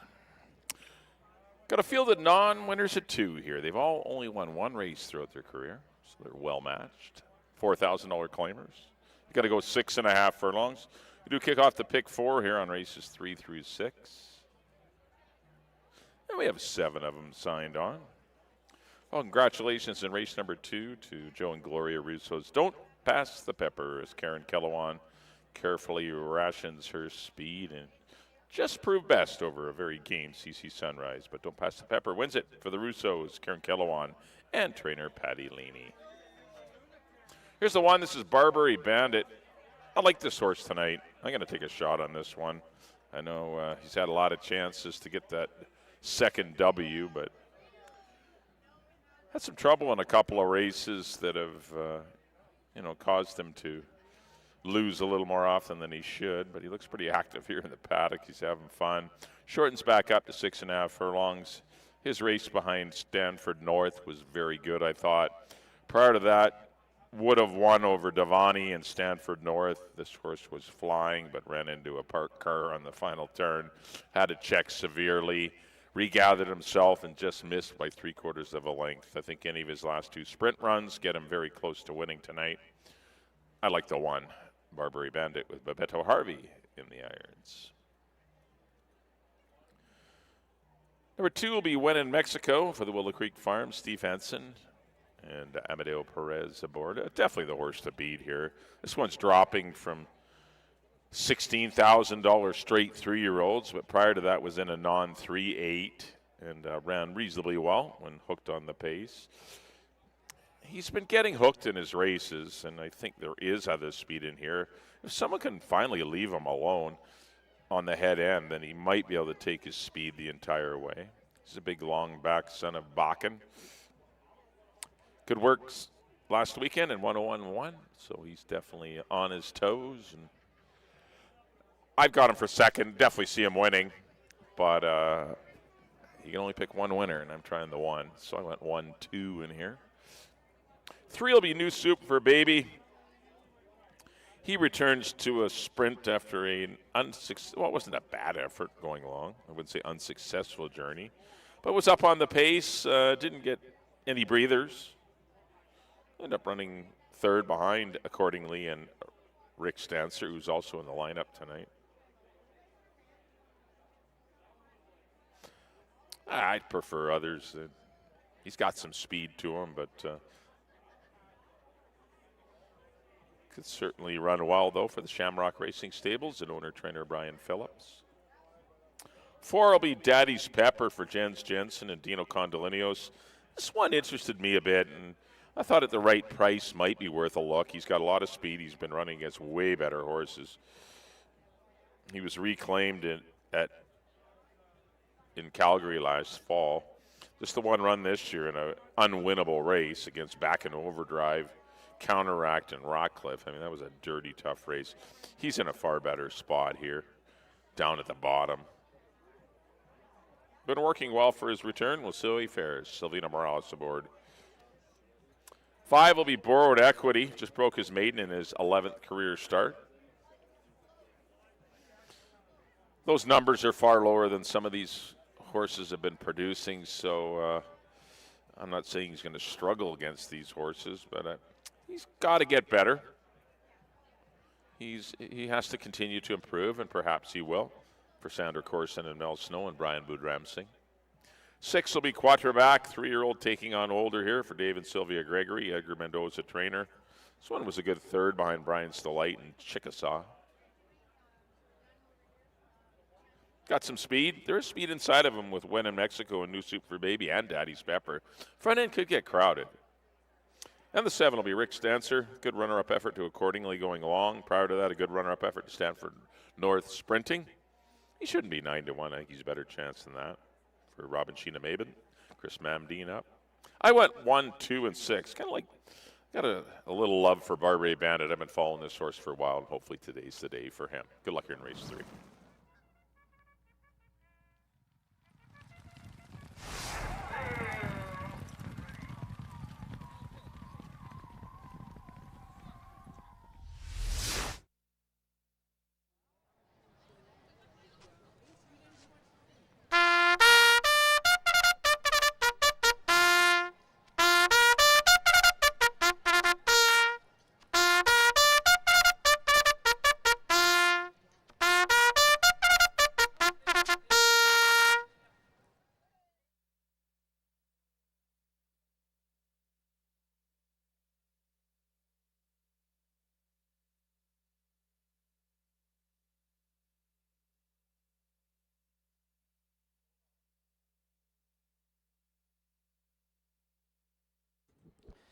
Bugler John Korsrud brings the field on the track. Race number 3, field of 7. They're going to go 6 1/2 furlongs. Exactor, Try, Super, and this race does kick off our 20-cent pick 4. Post time in 6 minutes. Here's your field number 1, Barbary Bandit, owned by the Charlie Stable, the rider Bebito Harvey. 2, When in Mexico, owned by the Willow Creek Farms, Amadeo Perez in the saddle. 3, New Soup for Baby, owned by Shamrock Racing Stable and Brian Phillips, Ridge Balgobin rides. Number 4, Daddy's Pepper, owned by Jens Jensen, Silvino Morales in the saddle. 5, Borrowed Equity, owned by Sandra Corson with Brian Budramsing. 6, Quatrebec, owned by Dave and Sylvia Gregory, Antonio Reyes up. And the 7, Rick's Dancer, owned by Robin Sheena Maben, Chris Mamdine aboard. 5 minutes to post time. Once again, this race does kick off the pick 4.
Key West Ford reminds you there are just 2 minutes left to place your wagers at Hastings.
The horses are approaching the starting gate.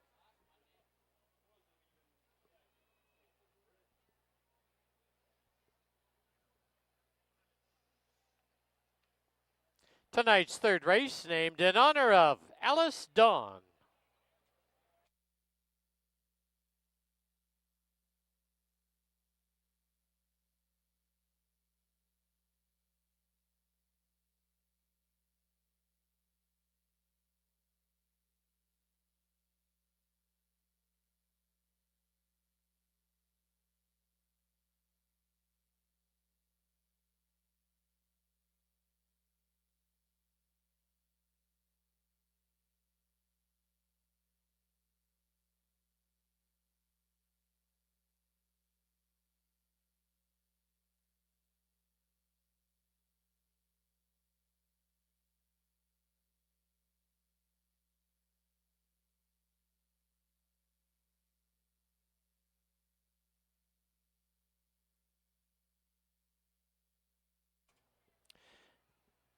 Loading in now for the third at Hastings. This race does kick off.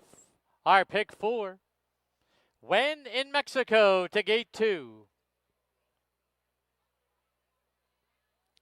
Gate 5 for Borrowed Equity.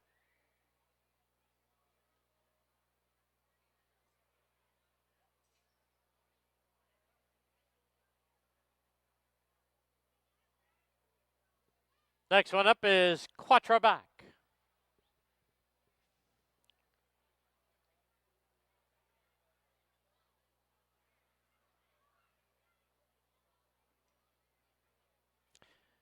Gate 4, Daddy's Pepper.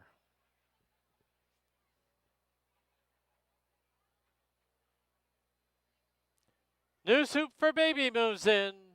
2 left to load, inside and outside. Barbary Bandit to the rail. Rick's Dancer to the outside.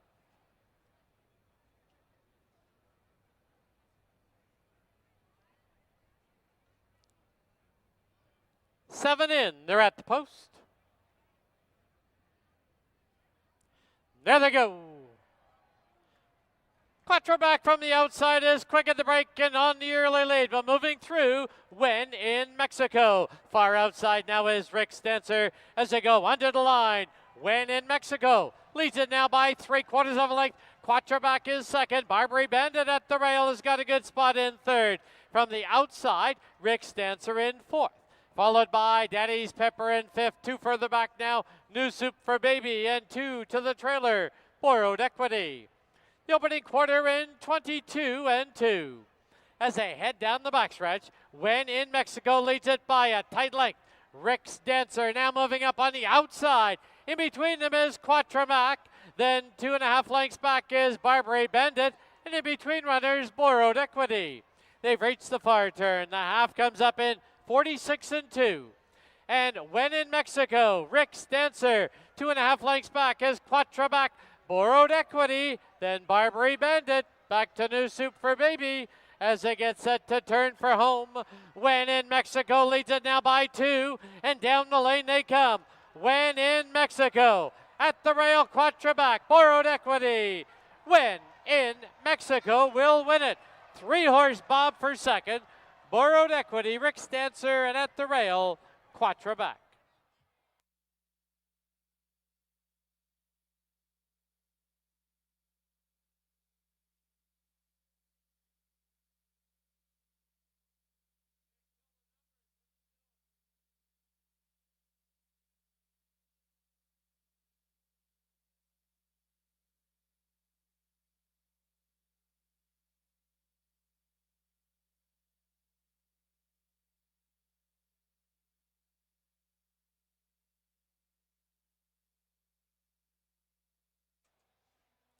On the board, down official winner number 2, When in Mexico.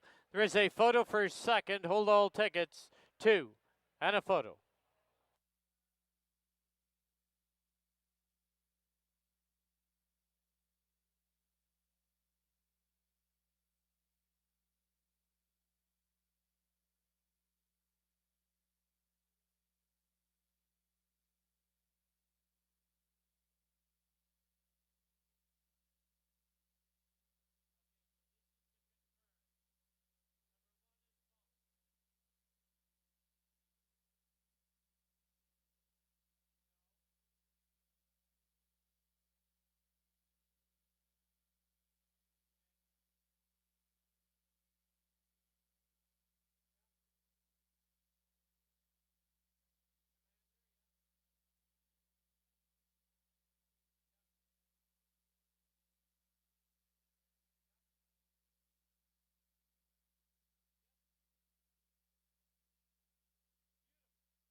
In the photo for second, number 5, Borrowed Equity is second. Number 7, Rick's Dancer third. And number 6, Quatra back fourth.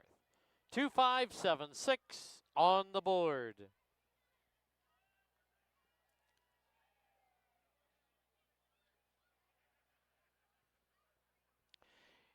Into the winner's enclosure, the winner of race 3, the Ellis Dawn Purse. This is number 2, When in Mexico. He's owned by the Willow Creek Farms, trained by Steve Henson. Winning rider, Amadeo Perez. When in Mexico, a 3-year-old gelding by Bakken out of Notice Her. Bred in BC by Pat Marini and Charles Harris.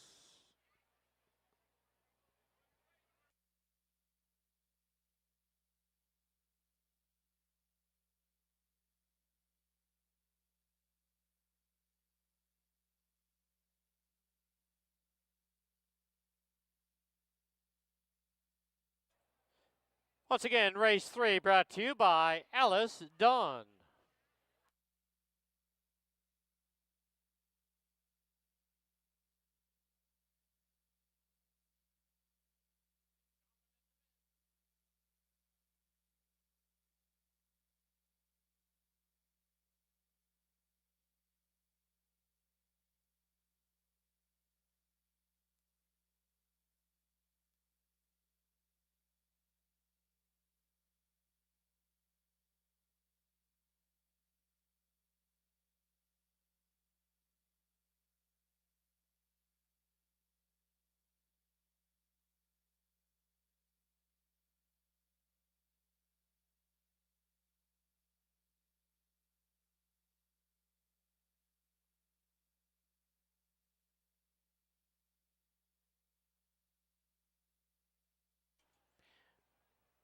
The result is now official. 2-5 exacta was $21.60. 257 try, $72.10. 2576 20-cent super, $35.34. In the fourth, scratch the 7, Alobra, number 8 back burner, 3 over. Post time 20 minutes away at 8:37.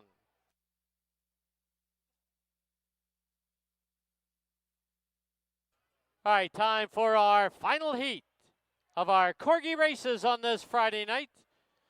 The top 2 finishers from our 3 qualifying heats will compete to see who's the top dog. As they cross the track, here's the order they'll be in. Number 1 will be Bonk. Number 2, Chamander. Number 3 is Summer. 4, Biscuit Pitman. Number 5, Benjamin. And number 6 is Tater Tot. All the heat winners have the odd numbers, and all the second place finishers have the even numbers.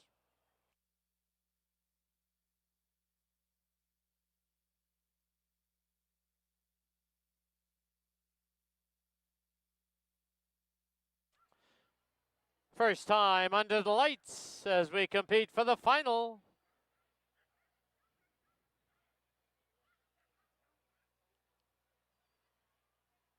Once again, everyone's been through the qualifying race, so you know what has to happen. The catcher's behind the red line.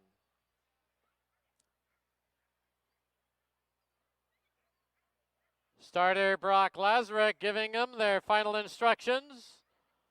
Hoping nobody breaks the barrier. Flag is up. And they're off in the final. From the inside, going to the front. It is Bonk. Bonk was very quick, but we'll wait for the steward's decision.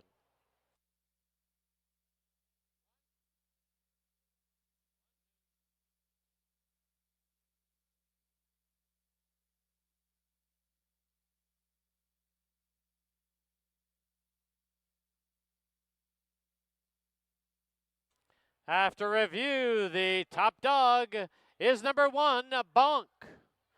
Number 2, finishing second, Chamander. They raced 1-2 in their opening qualifying heat. Our top corgi is Bonk.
All right, they're in the winner's enclosure for the picture and the trophy presentation. And the trophy presentation for 2024 goes to Bonk.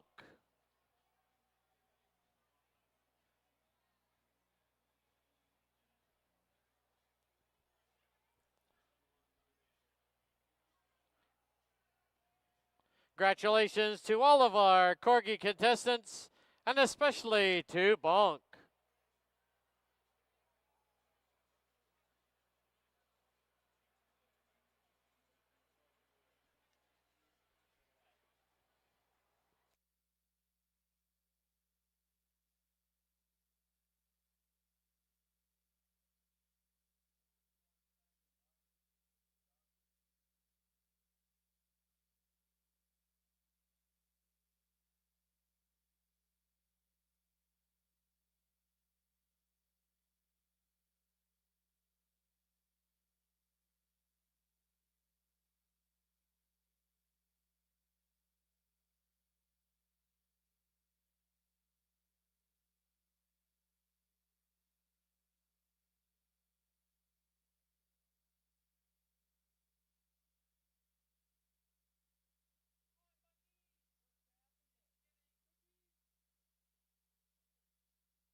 All right, welcome back to the paddock. Time for race number 4 here at Hastings. This fourth race does kick off your late pick 3. We also have exacta, triactor, and superfecta wagering here on the 4th. Well, the Corgi races are in the book, and as usual, they did not disappoint. Always a lot of fun with the Corgis or whatever brand of dog is out there. Always exciting times. I like the Jack Russells myself. A little more mayhem in those races. All right, got to feel the 7. $8,000 claimers here, all the way up to 15 claimers. If you're a 3-year-old BC bred. We're going 6.5 furlongs. They're fillies and mares. Back in race number 3, congratulations to Willow Creek Farms. Steve Henson, Amadeo Perez gets his second riding victory as went in Mexico. Pretty much unchallenged throughout, outbroke the field and got a pretty comfortable lead, 22-2, so really slowed it down to 46-2. And he had plenty left to hold off Board Equity and Rick Stancer. But went in Mexico. Wins in race number 3. As we look at the 1, this is Mary's Tap and Choose. Just finished defeating the same crew, but at a mile and a 16th. She is a better horse going longer, but I still respect her sprinting, especially at this level. She's run far higher throughout her career.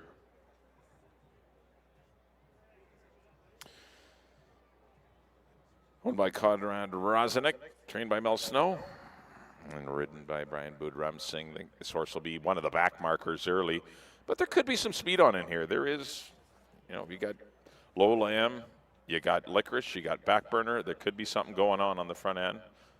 The scratch of a Lobra, I think, hurt her. Hurt Mary's Tap and Shoes, that is. But still, she might be good enough to overcome it. I like her. Lukewarm, I like her. Just a tepid pick, not something I love. Definitely have a lot of horses in this leg of the pick 4 and pick 5. Currently 3-1 on Mary's Tap and Choose. Number 2 will be Ebony Eyes. Another one that prefers probably going a little longer. We'll see how she fares back in sprinting. Been running against better as well. She's taking a pretty big drop in class. Ridgeball going up for Rob Babin. 3 is Lola M. She looks to be the speed of the race. 22 flat, 45-1. That was for non-316. She's down here for non-38. Definitely easier opponents. That's the one to beat. 3-1. She'll go off as the favorite, I think, Lola M. 4 is Dream B. Good runner-up effort at the $16,000 level to Hoax, but she's been off since the end of May. She will add the blinkers tonight. Amadeo Perez looking for his 3rd winner. She should get a good trip in behind the lead.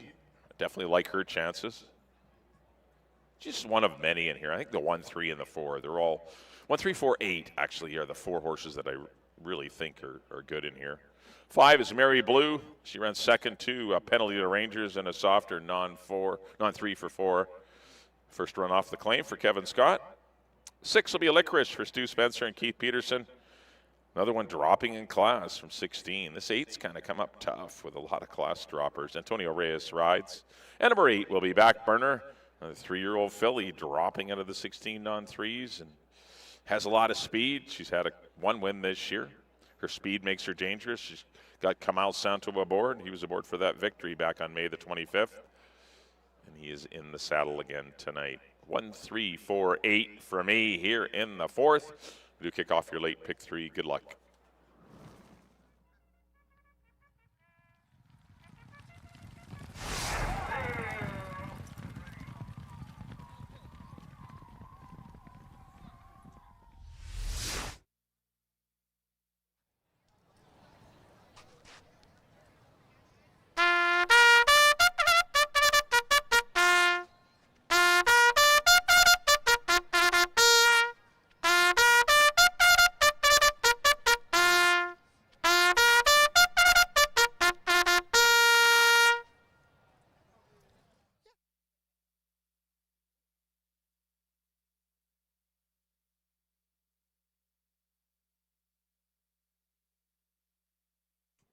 Bugler John Corsrud brings the field on the track. Race number 4, field of 7 now. Scratch the 7.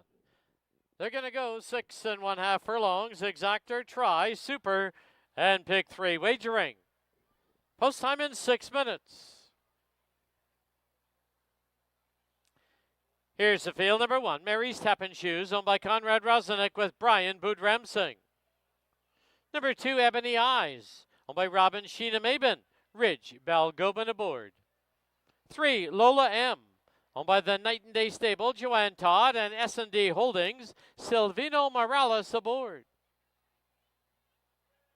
4, Dream B, owned by Praven Sorensen and Mort Hall, Amadeo Perez in the saddle. 5, Mary Blue, owned by Kevin Scott, Curry Powell's aboard. 6, Licorice, owned by Stuart Spencer, Antonio Reyes rides.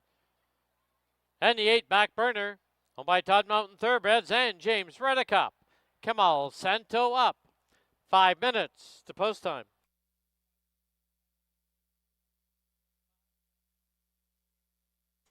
Please note number 5, Mary Blue, returning to the paddock to adjust the tack.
Key West Ford reminds you there are just 2 minutes left to place your wagers at Hastings.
The horses have reached the starting gate.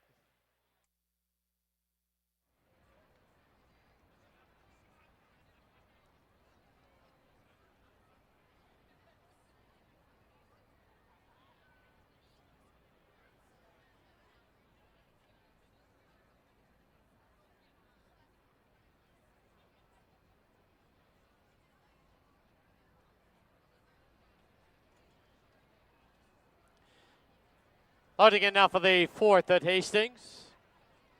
Ebony Eyes into gate 2. Inside gate Mary's Tap and Shoes. Next one up is Lola M. The outside 3, Mary Blue, Licorice, and Back Burner all loaded. Waiting on Dream Bee.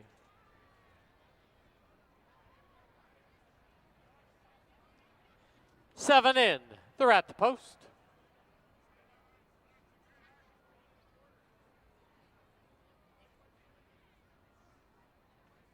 Back Burner not quite settled to the outside.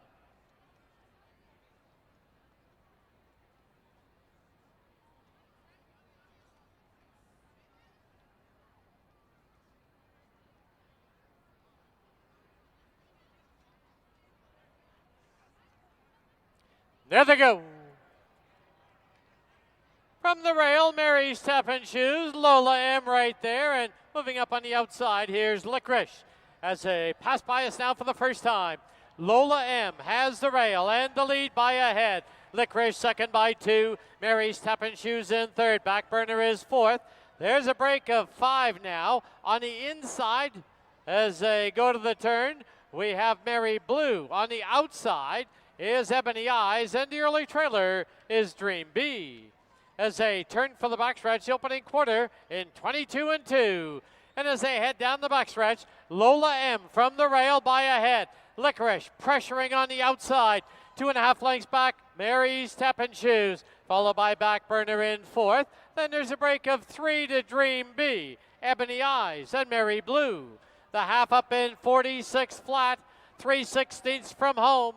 And on the inside, Lola M. Here comes Mary's Tap and Shoes. Licorice right there. Dream Bee is now making a move and is only 3 off the lead. And down the lane they come. It is Mary's Tap and Shoes on the outside. Licorice, Dream Bee trying to split runners. Deep stretch. Mary's Tap and Shoes, Licorice, they hit the wire. I think it might be Licorice over Mary's Tap and Shoes. Dream Bee right there, but the photo sign will be posted.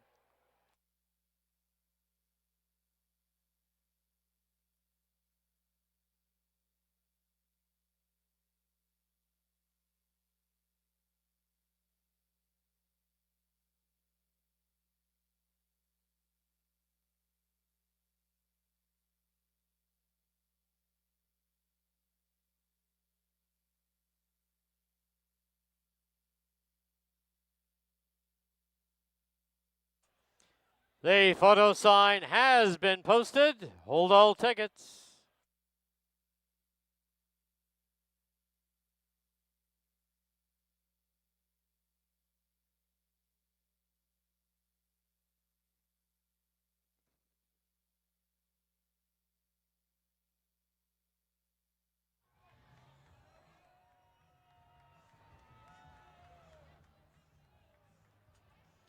In the photo, number 6, Licorice is the unofficial winner.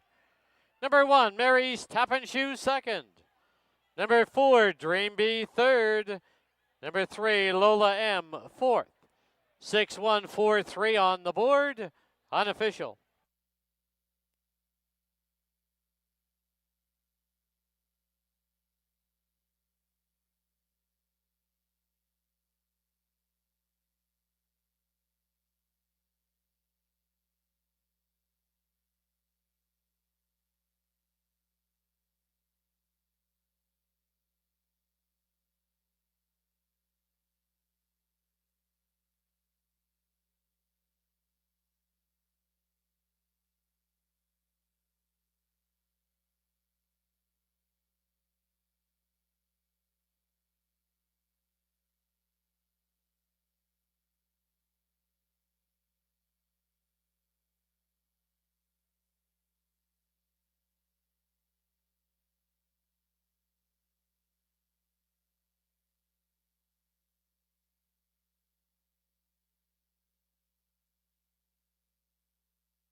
Into the winner's enclosure, the winner of race 4, number 6, Licorice. She's owned by Stuart Spencer, trained by Keith Peterson, winning rider Antonio Reyes. Licorice is a 4-year-old filly by Finality out of Quatracat. Bred in BC by Gladys Didloff and Karen Didloff and Dave Gruey.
The result is official. 6-1 exacta was worth $33.15. 614 try, 203.70. 6143 20-cent super, $95.58.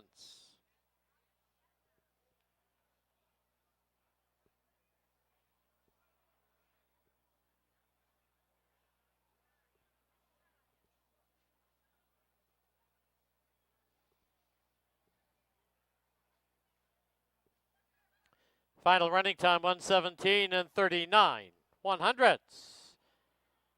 In the 5th, scratch the 6, Max Booster.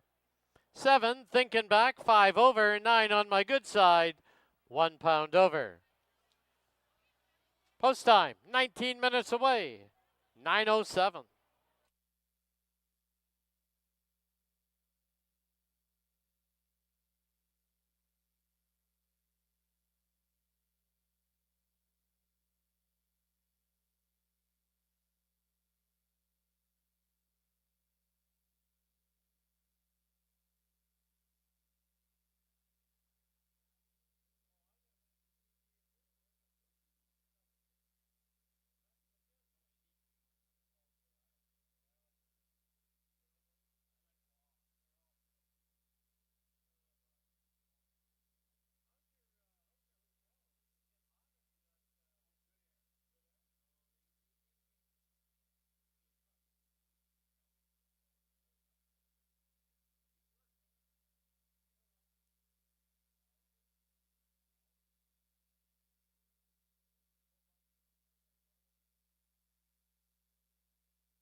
All right, welcome back to the paddock here at Hastings. Time for race number 5 on our 6-race program. This 5th race is kick off your late daily double.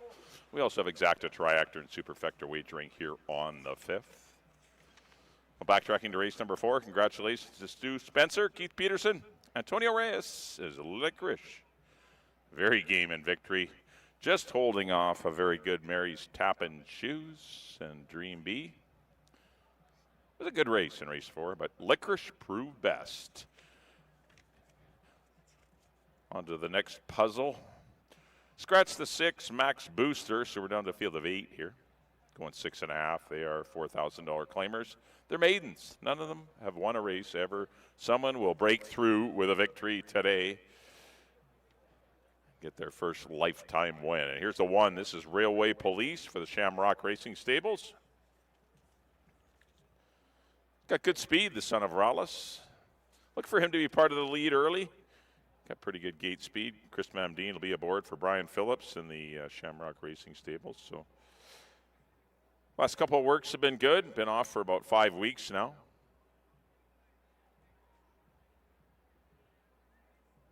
There is other speed in here, but this one should get a good trip. No excuses. Got a nice post. Currently sitting at 7-1 on the board. Now up to 8-1. That's the one, Railway Police. Next up will be the 2. This is Duke Girls, your favorite at 4-5. She definitely deserves the hype. Stepped up to the maiden allowance level last time, and I jumped on board. I liked her that day. She didn't run to my liking, but that was a sloppy track. She gets back on a fast track.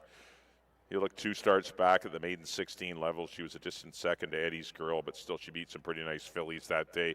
This is a far easier assignment for Duke Girls. She, on paper, should crush this field. But it's a horse race. You got to go out and do it. But definitely your horse to beat, the 2 Duke Girls for Jordan Froelich, George Georgopoulos, and his brother Etherios, and trained by Dino Condolinos. Silvina Morales will be the pilot.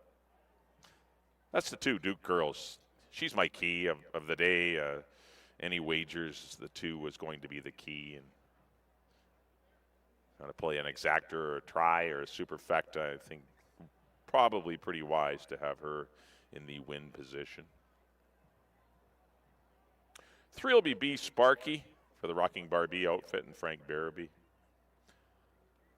Took a journey up to the $8,000 level last time. It was up on a slow pace and didn't run on. Back in for 4. Hit the board once this year, has 3 fourth-place finishes. He gives it what he's got, B Sparky. Gordon Gregory will ride. 4 will be Highliner. Don't mind him at all. If the 2 doesn't win and the 4 Highliner's got a shot on the class drop, he too ventured up to the maiden allowance level in his most recent race. He's going to get the lead. He's fast. His problem is the stamina part. He will get the lead, but he gets a little leg weary late. We'll see if he can carry his speed at this level. Kamal Santo rides because he is down way in class. This is the easiest you can get for the maidens for the Williamson Racing and trainer Steve Henson. 5 will be Chabi for Roxanne's Racing Stable. Milton Palma and Cody and Kelsey Wellard. Good second behind Stilettos Only. Another mare in here. There's 2 mares in the race. The 2 and the 5 are both fillies taking on the boys. But Chabi gets Brian Boudramsing again for Pete Gregory. Probably your best race of the year last time. 7 will be Thinking Back for Don Daynard and Mel Snow. Trailed throughout in her first run, or his first run. That was at the maiden 8 level. Obviously needs to be better than that, but good work since his last race, and we'll see if improvement is on the way. He'd been working well going into the race. He had a minute and change work, so there is some talent there, just a matter of whether he puts it all together in a race. Because it's far different in the morning than it is in the afternoon or evening. Way more pressure at race time. 8 will be Showman for Mr. and Mrs. Harold Barabee. Curry Powell aboard. He's got some speed. I would expect him to be in a good striking position early. He makes his 27th start as a maiden. 20-1 on Showman. And rounding out the field to be the 9, this is On My Good Side for the Forster stable and Hall of Fame trainer Dave Forster. Good second to Board Equity, who came back to run well tonight. Actually ran second and had on 2 for 8.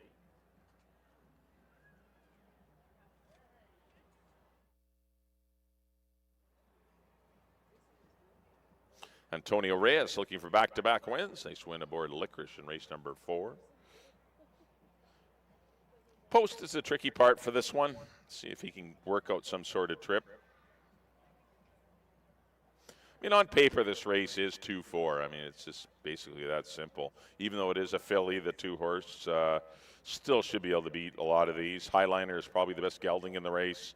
So 2-4-9 for me. I put the 9 in for third. As you see, Maria's Mr. giving a leg up to Antonio Reyes. Wishing him good luck, and he'll need it here in race 5. All right, we got 8 maidens here going 6.5, kicking off your late double. Once again, exacta drive to Superfecta Wagering. 50-50s coming at you next. Get those 50-50 tickets out. We're going to be doing it here in a couple of minutes. So 50-50 for the Greater Vancouver Food Bank coming up after the post parade.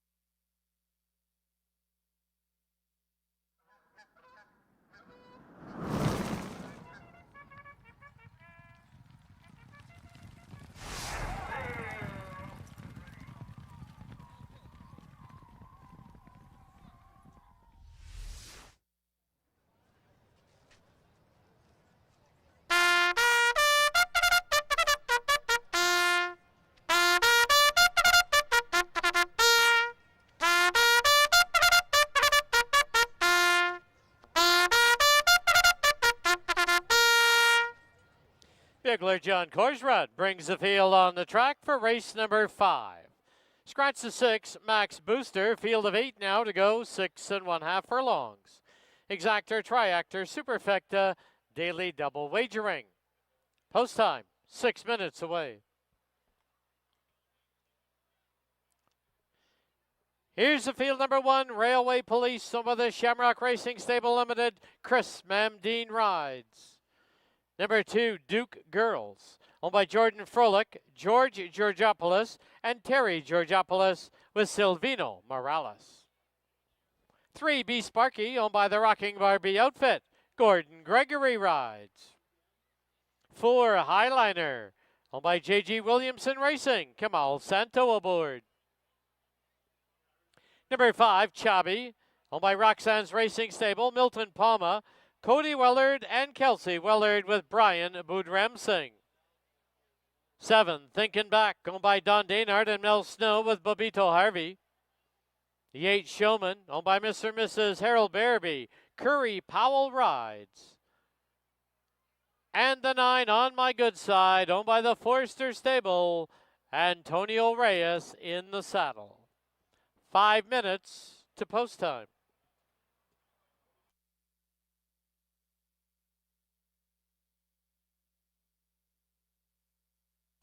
All right, time to get out those 50-50 tickets. Let's go down to the paddock and Mike Heads.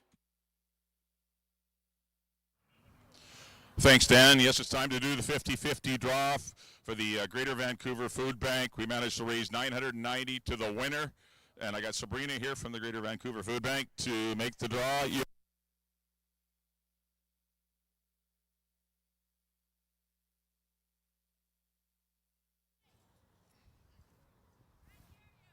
We got no audio.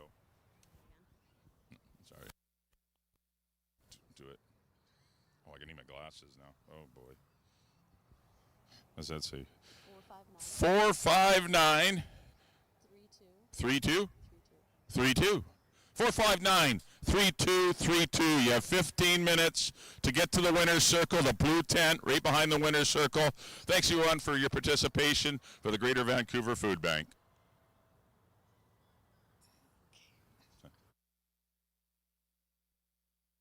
All right, once again, there's a look at your 50-50 draw ticket. $990, 459. I believe it's 3232. 459 3232. Please report to the tent at the winner's enclosure to claim your $990. You have 15 minutes or another ticket will be drawn.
The horses have reached the starting gate.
Loading in now for the 5th at Hastings.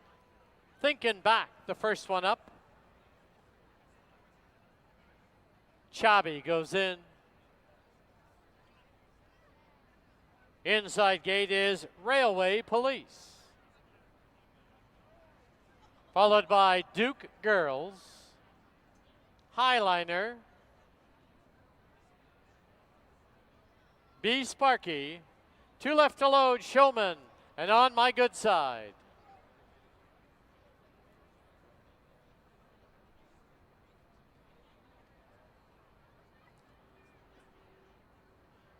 Eight in, they're at the post. There they go. Closely bunched. Duke Girls from the inside, but moving up on the outside. Here's Highliner, and Highliner takes over and takes off. Leads it now by 2. From the outside, it's Thinking Back in second. Duke Girls settles in third. On My Good Side is fourth. B Sparky is fifth. At the rail is Railway Police. Then Chabi's in between runners and Showman on the outside as they head towards the half-mile mark. The opening quarter in 22 and 3. And Highliner from the rail leads it now by 3/4 of a length. Duke Girls now trying to move through between runners. On the outside is Thinking Back. Then there's a break of a length and a half to On My Good Side. Railway Police. Then on the outside is Chabi, B Sparky, and Showman. Half one up in 46 and 3. They've reached the far turn, and Highliner, he sneaks away, opens up by 3. Duke Girls second by a length and a half. Thinking Back third by 3. On My Good Side fourth. But as they turn for home, Highliner has a clear lead, and Duke Girls is chasing in second. And down the lane they come. It is Highliner, Duke Girls with one last surge on the outside. But Highliner is home and wins it. Duke Girls second, Thinking Back third, Railway Police fourth.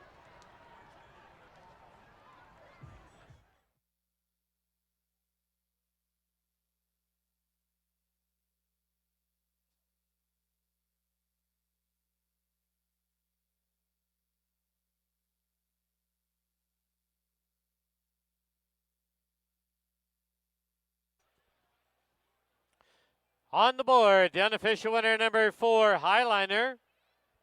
Second, number 2, Duke Girls. Third, number 7, Thinking Back. Fourth, number 1, Railway Police.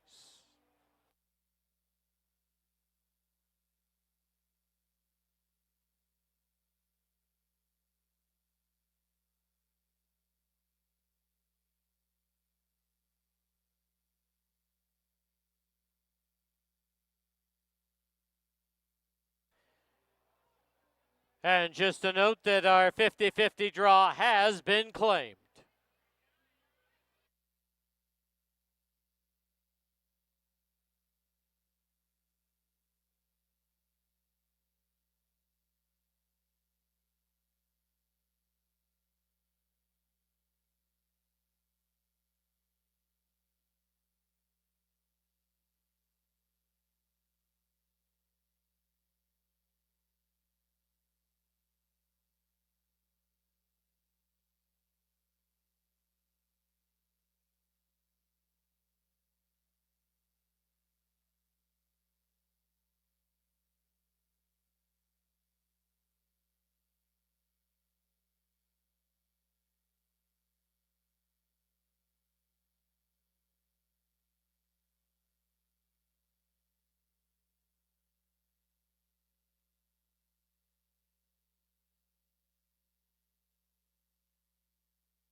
Into the winner's enclosure, the winner of race 5, number 4, Highliner. He's owned by J.G. Williamson Racing, trained by Steve Henson, winning rider Kamal Santo. Highliner is a 3-year-old gelding by Bakken out of Too Hot to Handle, bred in BC by Helen Climbs.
The 4-2 exacta was worth $4.60. 427 try, $92.85. 4271 20-cent supers, $72.02. Final running time, 117 76 100ths. Final race, race 6, scratch the 7, the 8, and the 11. Post time for the 6th, 19 minutes away, 9:37.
All right, it's time to close out the Friday night program with a field of 8. It was 11, but we scratched 3 of them. Scratch the 7, Cobra Jet. Scratch the 8, Ask Me No Questions. Scratch the 11, Wicked Night. So scratch 7, 8, 11. So we've got an 8 $4,000 claimers here to go 6.5 furlongs. We do have Exacta Tractor, Superfecta, Super High Five. We got it all going on here on the last. Any kind of wager you want to do, you can do it here on the 6th. Backtracking to race number 5, it was a big win for Highliner for J.G. Williamson Racing, giving Steve Henson a double. Kamal Santo a nice front running score on Highliner in 117 3/5. Duke Girls an unlucky second, but Highliner got the money in race number 5. Steve Henson looking to close it out with another one. Can maybe get the 3rd winner. He's got a couple of really good chances in here, headed by the 1 Lucky Cowboy for the Willow Creek Farms. And Antonio Reyes will be aboard. This one's got some speed, got the rail. Doesn't need the lead, but can't sit just in behind the leaders. Has some options from that inside post. Had his 4-race winning streak snapped by Avs in Command 4 weeks ago.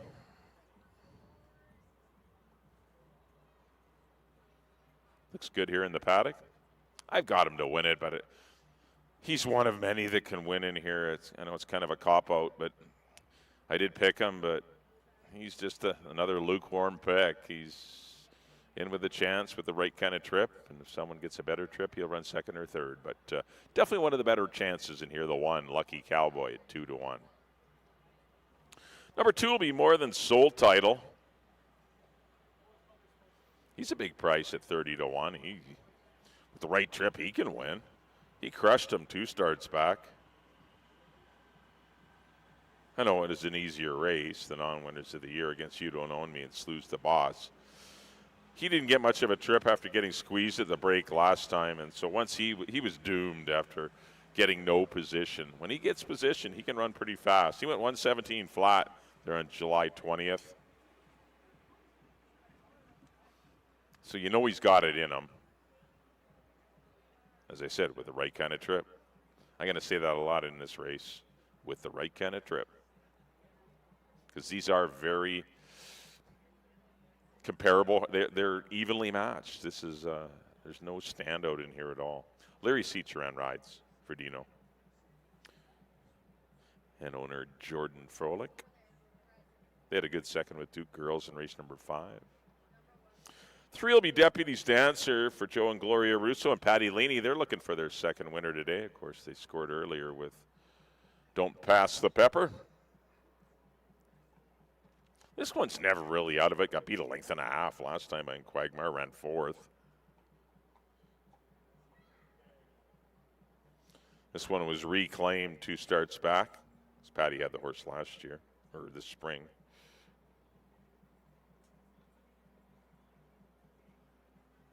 Ability's there. We'll see if the trip happens. 11-1. Karen Kellow on aboard. He seems to get the most run out of him. 4 will be Quagmire. He's just a cool horse. He just 2 wins this year from 5 trips to the post. If he doesn't win, he's 2nd. If he's not 2nd, he's 3rd. He seldom misses the board. He's 30 for 40, whatever that is. I can't even read it in the poor light here. 49 starts. He's at 30 first and seconds. Gets apprentice Taylor Jasnetsky, though. That is something new. Loses Amadeo Perez. Get a rider that hasn't won a race. But the horse to put Taylor on to get her first win would be a horse like Quagmire, who will drag her around the racetrack. And she's a very good rider. She's been on this horse in the mornings. Just a young girl starting out, but she's got a good opportunity here with Quagmire.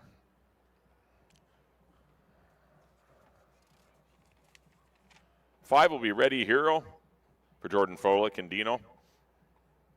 Shortening up to 6.5 furlongs, a bunch of mile in the 16th races.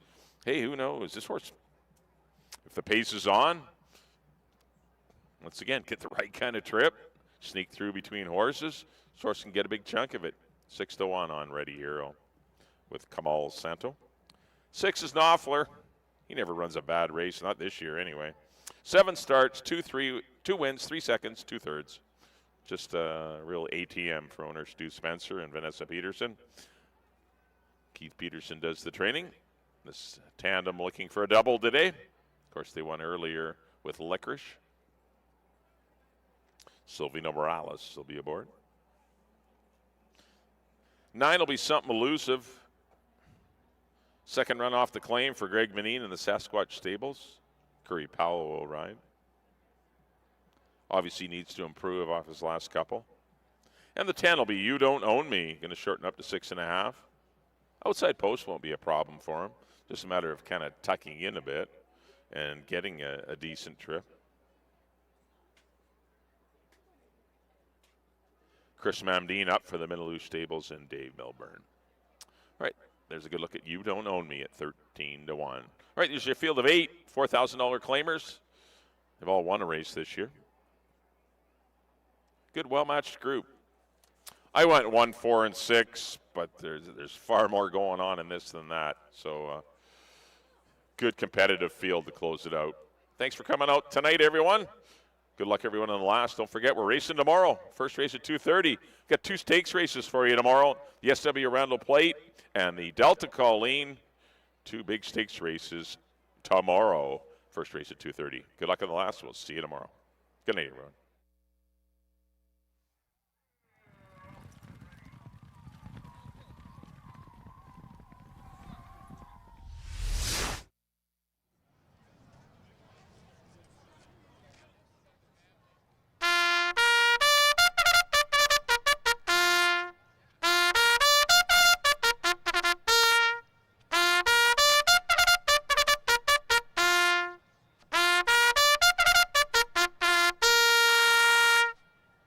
And for the final time this evening, bugler John Korsrud brings him on the track for race 6. Scratch the 7, 8, and 11. Field of 8 to go 6 1/2 furlongs. Exactor tries Superfecta and Super High 5 wagering. Post time in 6 minutes.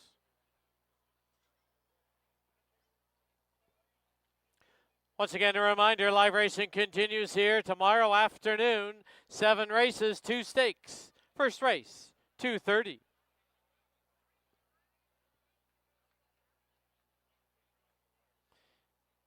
Here's the field number 1, Lucky Cowboy, owned by the Willow Creek Farms, the rider Antonio Reyes.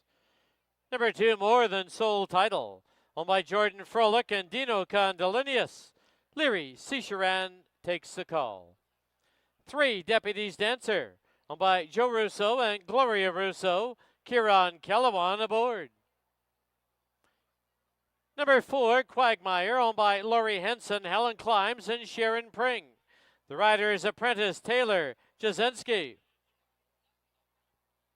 5, Ready Hero, owned by Jordan Frolick with Kamal Santo. 6 is Knopfler, owned by Stuart Spencer and Vanessa Peterson. Silvino Morales aboard. 9, Something Elusive, owned by the Sasquatch Stables. Curry Powell rides. And the 10, You Don't Own Me, owned by the Minnaloushe Stables and Dave Milburn. Chris Mamdine aboard. 4 minutes to post time.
The horses are approaching the starting gate.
In the photo for second, number 4, Quagmire second.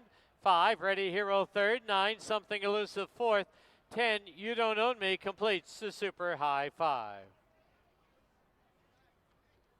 In the winner's enclosure, the winner of race number 6, Knopfler. He's owned by Stuart Spencer and Vanessa Peterson. Trained by Keith Peterson, winning rider Silvino Morales. Knopfler is a 6-year-old gelding by Looking at Lucky out of What a Lily. Bred in Kentucky by the Trashel Farm LLC and the Acana Farm.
Please note the inquiry sign has been removed with no change. 6, 4, 5, 9, and 10.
The result is official.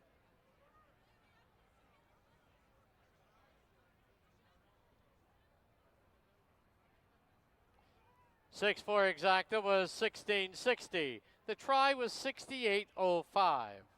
Super 95.70. Super high five, $493.06. Late double, $23. Pick 3 and E3 of 3, 81.05. Pick 4 was 49.15. Pick 5, 5 of 5 needed, 1,267.35. Final running time, 1:16 and 84/100ths. That'll wrap up our Friday card here at Hastings. Don't forget live racing does continue here tomorrow afternoon. First race tomorrow is 2:30. Thank you for watching and wagering on Hastings Racecourse.